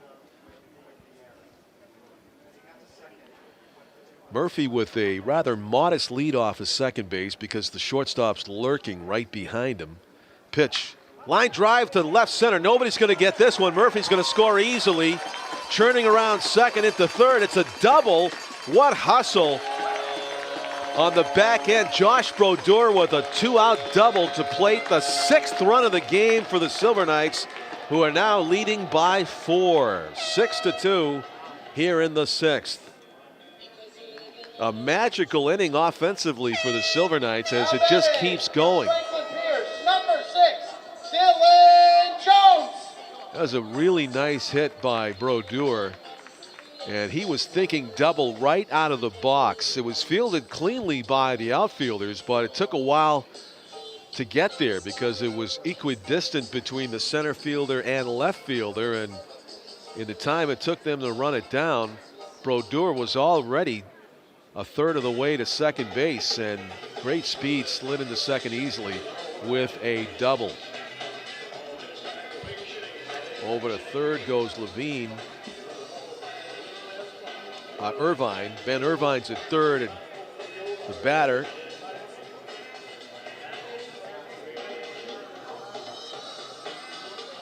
will be Dylan Jones. He shed the shin guards, the catching, and they're going to put him on. They're going to say intentional walk to Dylan Jones, and so your on-deck hitter can take that one as an insult because he's a left-handed batter, and it would seem that a righty pitcher and a left-handed batter would be a better matchup for the offense. Instead, they put the right-handed hitting Jones on first to set up a force, and it is sort of a slap in the face. Jared Dupere. First pitch swinging, grounds it to the first baseman, and the Ciacarelli will win the foot race. So one pitch there, enough to retire Dupere, and you know he's probably furious. But a huge inning for the Silver Knights. They played 6 runs. They knocked the starting pitcher out of the game, and we go to the top of the 7th. 6-2, the Silver Knights leading.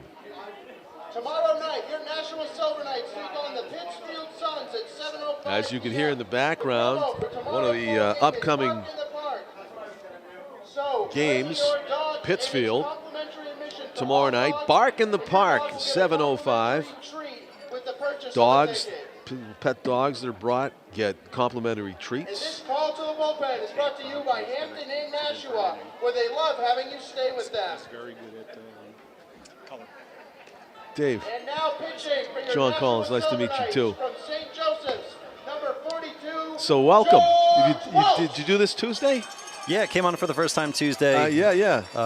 Did an inning with, actually like an inning and a half with Tom King from Right. the Telegraph. Tell us your baseball background. Sure. Quickly, I went to college at Siena, small Division I outside of Albany, New York, and I got drafted after my senior year with by the Boston Red Sox. 23rd round guy, late round pick, senior sign.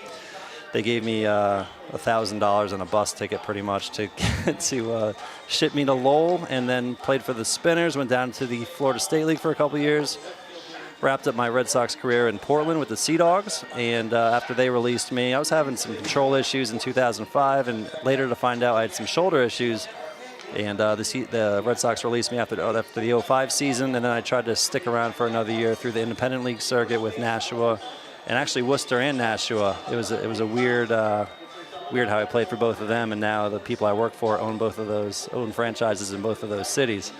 So it's funny in baseball how things kind of turn around and come full circle. But I've always been involved in the game after my playing career through coaching, and I worked for the FCBL in an administrative capacity with the former commissioner Chris Hall.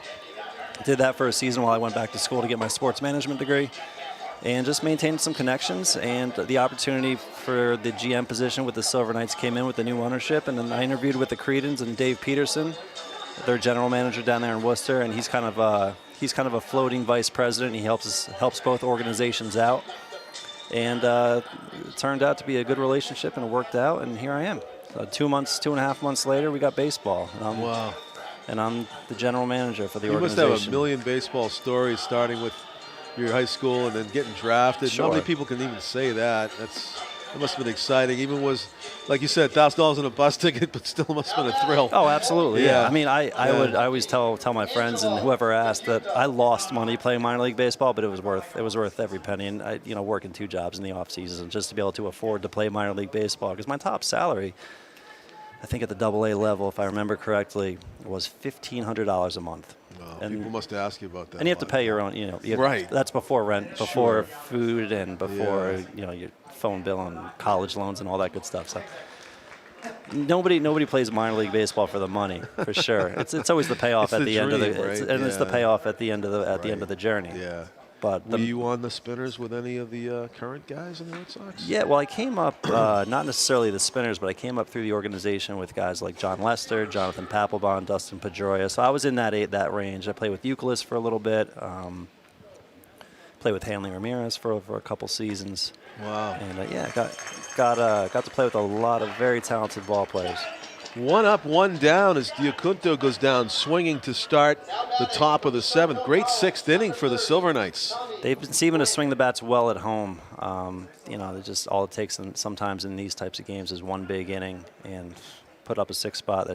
Hopefully that's enough to. This game is moving along swiftly. Guys are swinging the bats early in the count. Pitchers are throwing strikes. So that was the one inning that actually took a little bit, but it was in our favor. So hear that, Tim? David said it too. This game's moving along quickly. So he thinks that's a jinx because baseball it flips around when you start saying, "Hey." Right. Yeah, but okay. So when we were down in Worcester last week when we scored 2 runs but got no hit, I was going around the ballpark because I visited because the same owner. So I just figured I'd check out the ballpark and check out their operation, maybe learn a thing or two while I'm down there.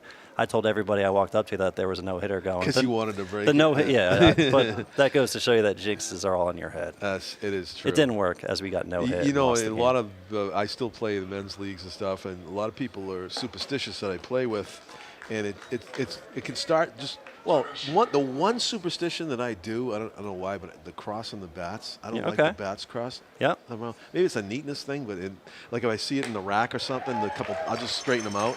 2 strikeouts to begin the top of the 7th inning. But if you go down that road, if you give importance to every superstition, you get trapped in the vortex. Now you're like, I mean, yeah. I just try to stay away from it. Yeah. Well, the thing about baseball, most seasons are so long, even especially at the professional level, that you can get wrapped up into it. And if you put too much importance on one thing, then it doesn't work over the course of 140, 160 games. But on the opposite side of that coin, if you believe it and it helps you bet, if you believe in it and it really works for you, then it helps. Yeah. Right? Mind over matter type thing. True.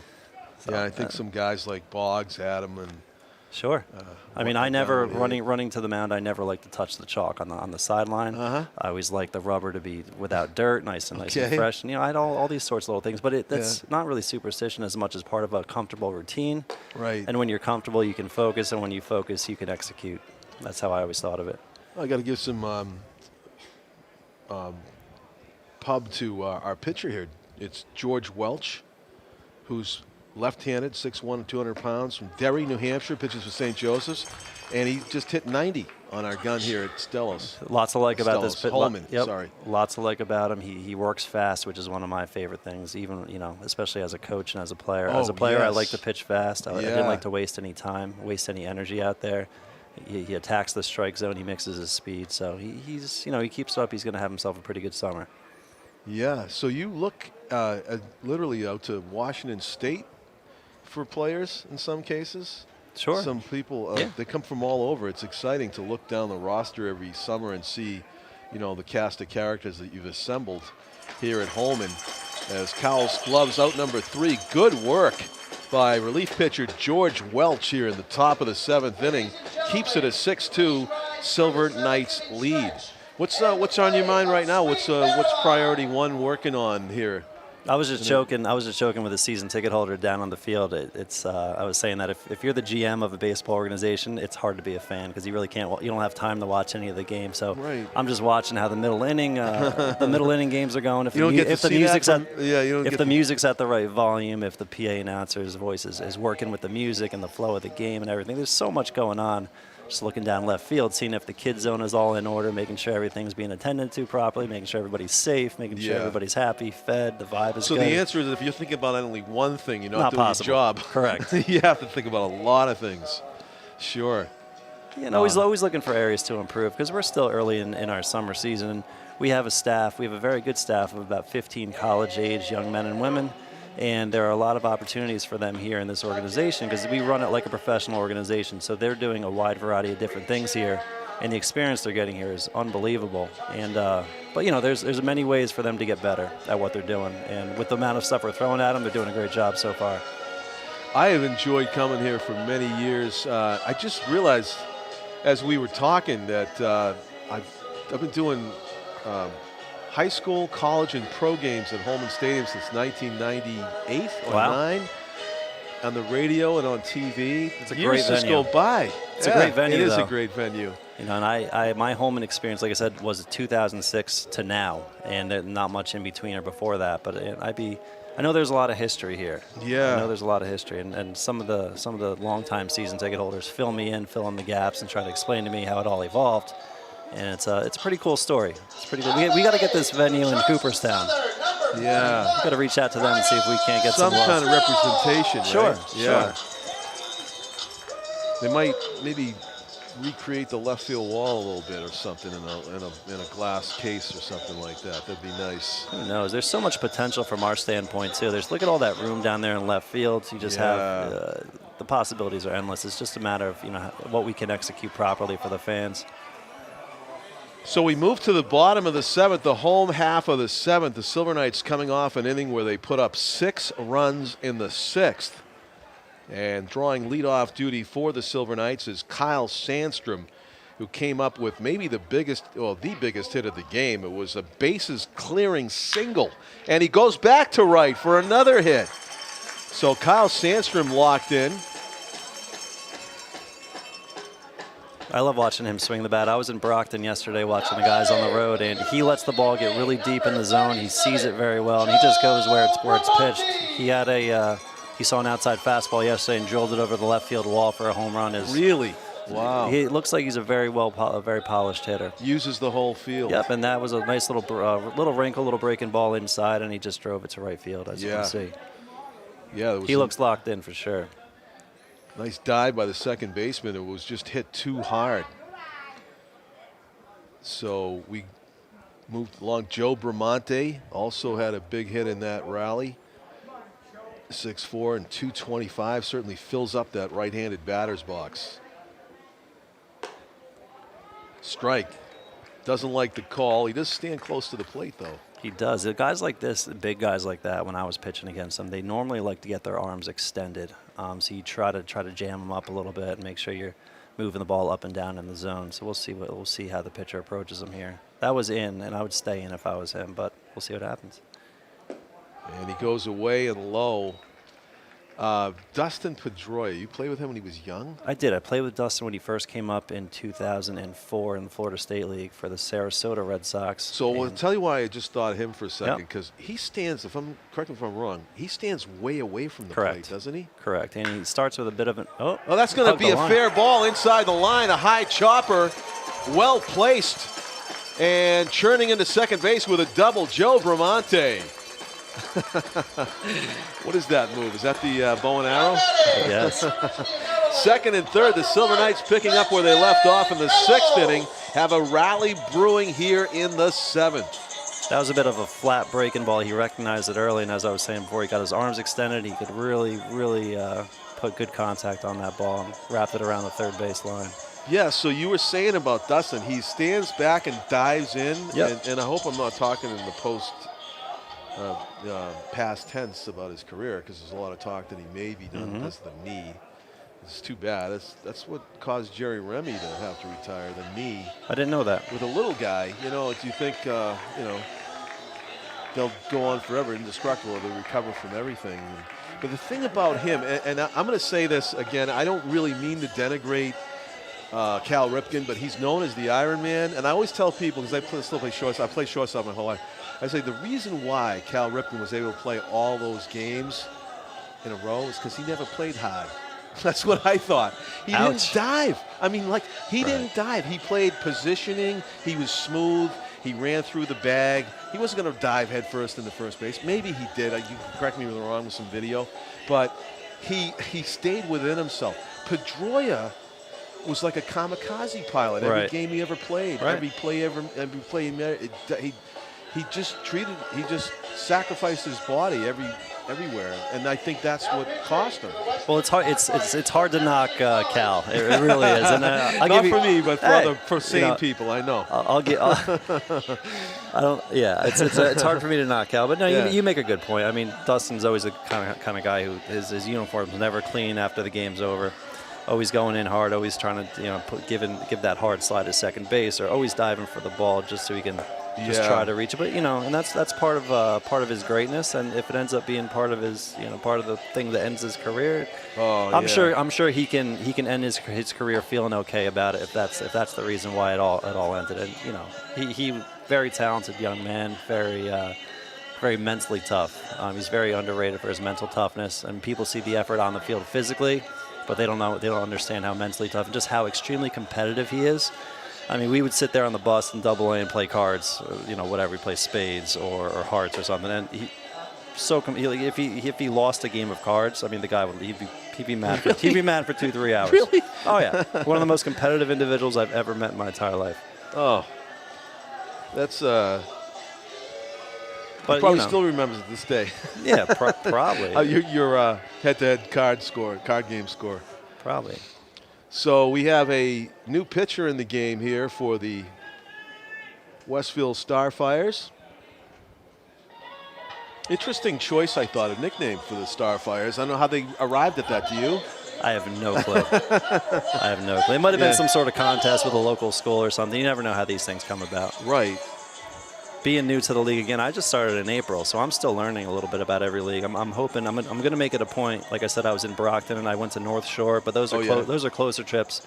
I would definitely want to make it a point this summer to visit all the venues within the league. There's only 6 other ones, so I'm halfway there. Right.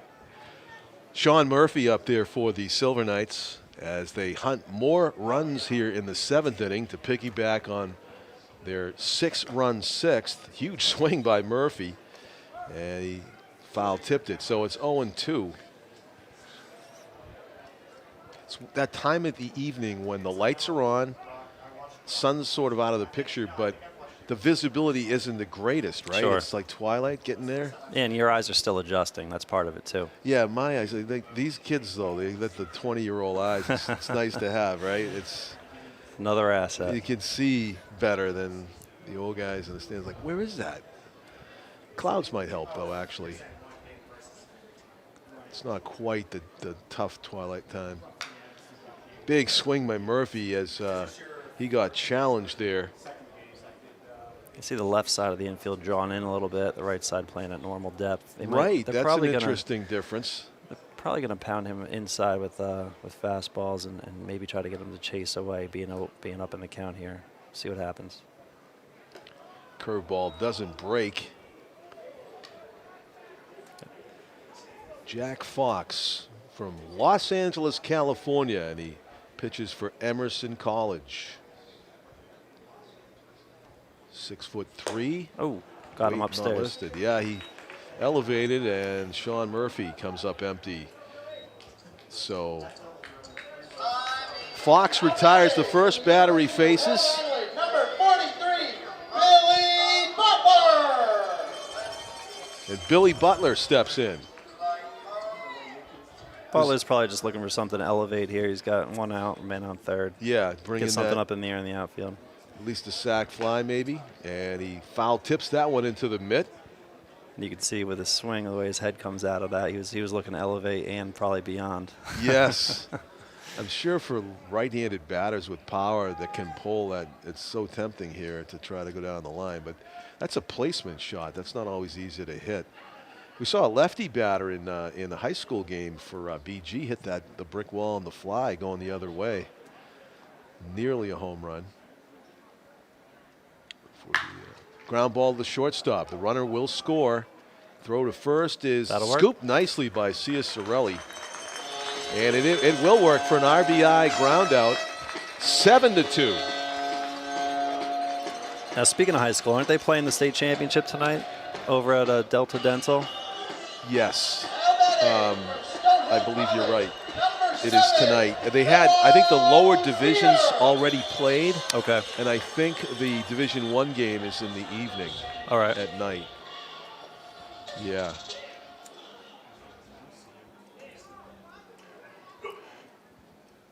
Fox's pitch. Ground ball right side. Ciacarelli will flip to Fox covering for the out. It was almost like a surprise that it went that way. Kind of cue balled it. Yeah. You see a little spin on it. Got inside it somehow. But it is the third out of the inning. Not before the Silver Knights add a run. 7-2. They are up.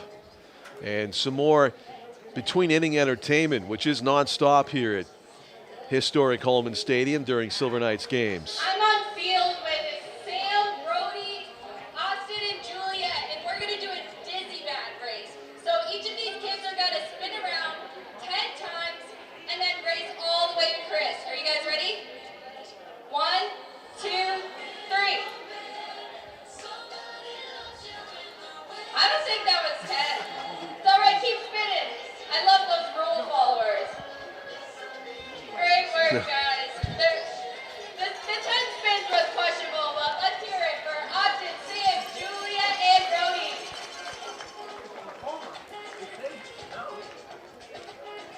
We move along to the top of the 8th inning. John Collins along with Dave Pahucki, the general manager of the Silver Knights, as we watch warm-up tosses from George Welsh, the lefty from St. Joseph. Hey, before I headed out, I got to Yes. head out here in a second, but I just wanted to ask you, we are going to do some tarp training after the game tonight. We got rain coming in, so if you want to join us, you're more than welcome. How about You that? and the rest of your staff. We could always use a hand down there. Yes. Got some rain coming in overnight. We've got a game tomorrow at 7, so we figure as soon as that last out is made, we'll tarp it up. Well, rake it Yeah. real quick, tarp it up, and make sure it's ready for tomorrow. How can I turn down an offer of manual labor? I'm just saying, the offer's out there. We have a waiver for you to sign before you hop out there. I understand from your offer that you're going to be out there helping. Of course. Of course you will. Of course. You look like you still keep up physically. I do my best. Yeah. Do you play at all still, or I anywhere? don't. I No? don't. know there's a lot of- I did. I had the shoulder have the time surgery. problem. I had the No? shoulder Yeah. surgery in 2006, and then I tried to come back, You and lefty? it just wasn't the same. I was a right-handed pitcher. Oh, right-handed pitcher. Yeah, and it's good for everyday use. I can still work out a little bit, nothing heavy, but I'm still active. But the baseball. Did you have a Tommy John? No, it was labrum. So it was the cartilage in the shoulder joint. It was I had 2 slap tears, and so I had to get them replaced. All arthroscopic, and I got a capsulotomy at the same time. That's a lot. I had too much. It was too loose in my shoulder joint. That's what Dr. Morgan told me. Great doctor. He did a great job. He's the same guy who worked on Schilling's arm when he was with the Phillies out of Wilmington, Delaware. Wow. And everything was fine, and just like I said, for everyday use, and I'm still very active. It's fine. But in terms of competing, trying to throw from a mound competitively, it's one of those things where if I don't feel like I'm on the top of my game, I don't really feel like getting out there. I don't want to go out there and throw at 75% when, at this stage in the game. What it felt like to throw it 100%. Yeah, it would be kind of demoralizing. Right. Swung on and missed. Strike 3. It's cruising. Yes. Welsh looking strong right now. Wonder if he's going to get that rare 3-inning save. See what happens. Do you think that's a possibility? It's a possibility, It's up to B.J. Neverett to Why make not? the call, the manager of the Silver Knights. That's one of those rare stats nowadays, well, the specialty pitching. You don't see that ever. No. Yeah, I mean, my dad used to tell me about Raditz coming in the 6th or 7th inning and staying. Yeah. Right? Yeah, that's how they used to do it. Or some of the relievers like Gossage and whatnot He used did to that have too? the innings, like 160 innings I didn't out of the realize pen, that. stuff like that. If yeah? you look at the old baseball cards, it's fascinating how much the game's changed. Wow. Another grimace from another hitter about that inside corner to right-handed batters. 90 miles per hour on the black. That's hard to hit, especially with the lighting, as you were saying before. Sure is. Goes back outside, so it's 1-2. Sean Murphy, the outfielder for Westfield.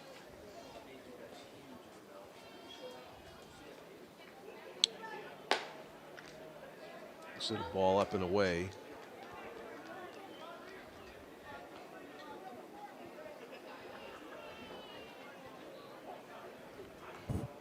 Westfield needing base runners, needing a rally here, down 5 in the 8th. But David Welch just a bit too much for these hitters.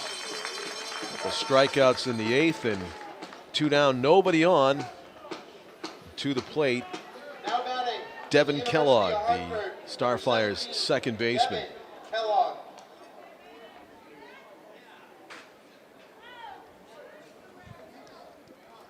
I had the list of promotions on here. I'm just going to talk about tomorrow night's Bark in the Park. Tomorrow night's Bark in the Park. Thursday. The Pittsfield Suns are in for both of those games, Tuesday and Thursday. Thursday, fan favorite. We do the we partner with Bella Vance Beverage Distributors. We do a Meet the Brewer night as well on all Thursday nights. We got Jack's Abbey coming in. Oh, right. Saturday, Salute to Service and Superstars. They're sort of a circus act, aren't they? Superstars are a circus act. They take famous professional athletes and they kind of make. Hard hit on a hop, gloved by Cowles from the outfield grass. Nice stretch. Did he hold In on? time. It was a terrific stretch over at first. And the Silver Knights with the defensive play of the game, and the pitcher appreciates it. You could see Welch go over and say thank you to Cowles. Tonight's game to run the bases. He's got a strong arm in the hole there. I've seen him make that play a few times. He doesn't do the jump throw like the Jeter, but he plants his foot and he gets a strong throw across the diamond. It's nice to see. It's always ends up accurate being the too. same amount of time, as Right. the Jeter, the showy jump throw. I have a lot of respect for Jeter, but I do too. It's, Everybody's got their own style, though, right? You got to get the job done at the end. That's all. When you're that good, you can get away with stuff like Exactly. that.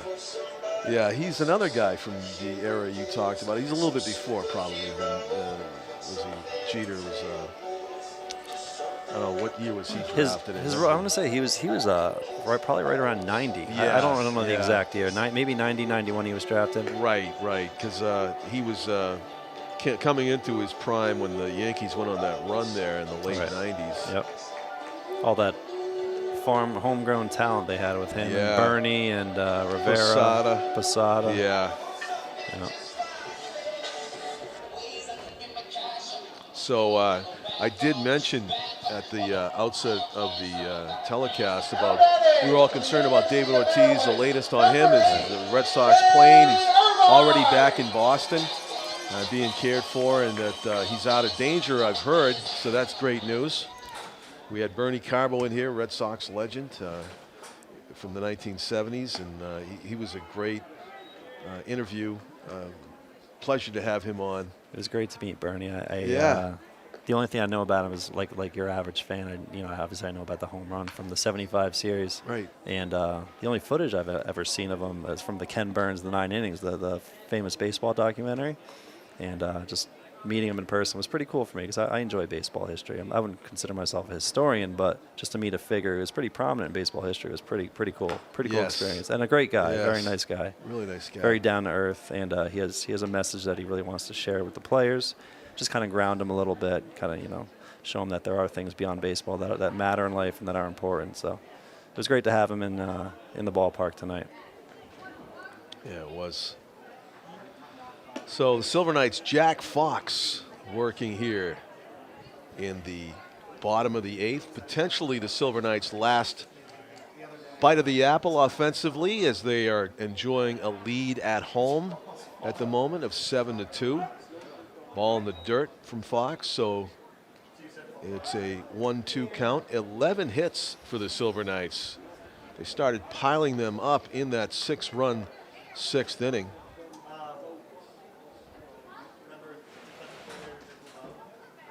Ground ball left side is going to be a tough play. Plants his foot in. His throw is also right on the money. One thing that's nice to see Vargas. Next to the 11 hits on that scoreboard is that blank space under errors. So, the last few games, the Silver Knights have made a couple blunders in the field and kind of extended innings for their pitchers. Tonight, they've had a clean game in the field, which is one reason why the game is moving on so quickly, and another reason why they have that lead and they're holding on to it. So, defense is so underrated at this level. Yeah, then good pitching and good defense will win you a lot of games. at all levels. Especially in the wood bat league at the college level. It's huge. So it looks like the Silver Knights were warming up a closer here, David, and we may see him in the second. It's a quick 2 outs in the 8th inning. Left side of the infield showing off the glove work. That was Christian Walsh making the play. So I'm not going to get my coveted 3-inning save tonight. It's not looking like it. That's all right. Maybe tomorrow. Maybe. I don't know if unless the pitcher was getting some work there. It was the Submariner from the right side. Okay. Is he a closer? I don't know if BJ and Coach Jackson have to really define that role yet. Okay. I'm not sure if they're going to just do it by committee throughout the summer. Another too early to tell. At bat here, ground, and that's another laser of a throw from Christian Walsh. So 3 up, 3 down in the bottom of the 8th.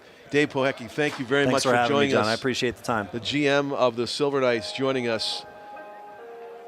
Value his time with us. And we move to winning time for the Silver Knights as we go to the top of the 9th in a 7-2 game. They are on top by 5. And indeed, it will be playing the role of the closer tonight. Relief pitcher Joe Grassett, number 15, is out there from Towson, Maryland, and pitches for the University of Maryland. Joe Grassett is the pitcher for the Silver Knights, and he's got that submarine sidearm delivery that if you're a right-handed batter, you probably hate it. Lefties can live with it better, and there's a left-handed batter leading off for the Westfield Starfires. You get a better angle on it anyway. Andrew Salima, 6'2", 220 out of Andover, Massachusetts. First pitch swinging. The Holy Cross ball player hits it a mile, but it's gloved a step shy of the warning track in left for out number 1. 1 up, 1 pitch, 1 down here in the top of the 9th. Now batting for Merrimack College, number 36, Thomas Joyce. Tom Joyce, the batter from Merrimack College.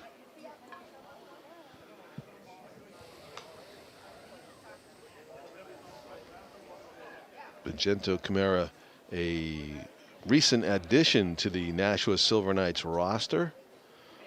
So we don't yet have the height and weight.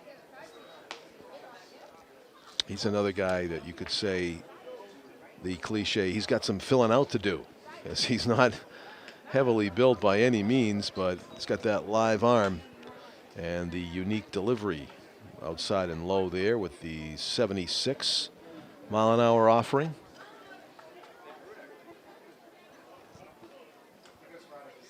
Thomas Joyce awaiting the 2-0 pitch. That one's way outside. 3 balls and no strikes.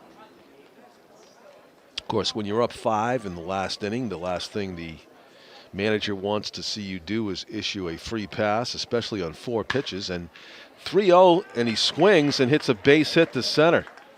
Thomas Joyce not waiting around, and he's on board with a 1-out hit here in the 9th. Christian Walsh from UMass. We'll get a look at Vincento Camara from the right-handed batter's box. Under the lights here at Holman. Clouds have moved in. I think there might be rain in the forecast for tonight. There is later. That's why they started. And that's why they started at 6 o'clock, moving the game up smartly to make sure that didn't have to contend with any 9 o'clock raindrops. The pitch on the outside corner. 0-2. That drew a double take from Christian Walsh, looking at the umpire, saying, really? Or something less polite. Swung on and missed, strike 3. 2 outs here in the 9th. Starfires down to their last out. Silver Knights trying for their 4th win of the season in 11 contests. Would love to get into the winning column here. Starfires would fall to 4-8 if this score holds. Batter for Westfield is Anthony Clark. Another AIC ball player, American international. The pitch is on the outside corner at the knees. That is about where Vincenzo is aiming every time he throws one of those pitches, on the far extreme corner at the knees. The runner goes. They will disregard, up by 5. As Joyce trots into scoring position. 2 outs and a 1-1 count on the batter. Swung on and missed. Way out in front of it was Clark. Same release point by Camara, but much slower pitch, and it fooled the hitter to be out on his front foot. 1 ball and 2 strikes, 2 outs here in the 9th. Camara pitches, ground ball left side, and there will be no play. An infield hit, well placed by Clark, and smart play by Joyce at second base not to try to advance to third. Had he tried to advance, there may have been an opportunity for Cowles to make a play where otherwise he had no chance to throw out the batter at first. So 2 outs and 2 on now for the Starfires. And that one finds the upper outer corner of the strike zone. No balls and 1 strike. Swung on and missed. A ball that was diving down and in. Quickly 0-2 on the Starfires' Tommy Quinn out of Stonehill College. Camara's pitch. Strike 3 called at the knees. Camara is going to whip his helmet down out of frustration, thinking it was low. That is the game. The Silver Knights with a huge 6-run 6th inning and fine defense. Errorless ball. Take this one 7-2 over the Westfield Starfires. Thanks to our cameraman Tim O'Neill for another fine job behind the lens. Also thanks to executive producer Pete Johnson, the general manager of the Silver Knights, Dave Pohucky, for joining us, and Bernie Carbo, the Red Sox legend, who stopped by as well. Thank you, Bernie. I'm John Collins, thanking you for watching Nashua ETV's telecast of the Silver Knights here at Holman Stadium. The final score, Nashua 7, Westfield 2. Good night from Holman Stadium, everybody.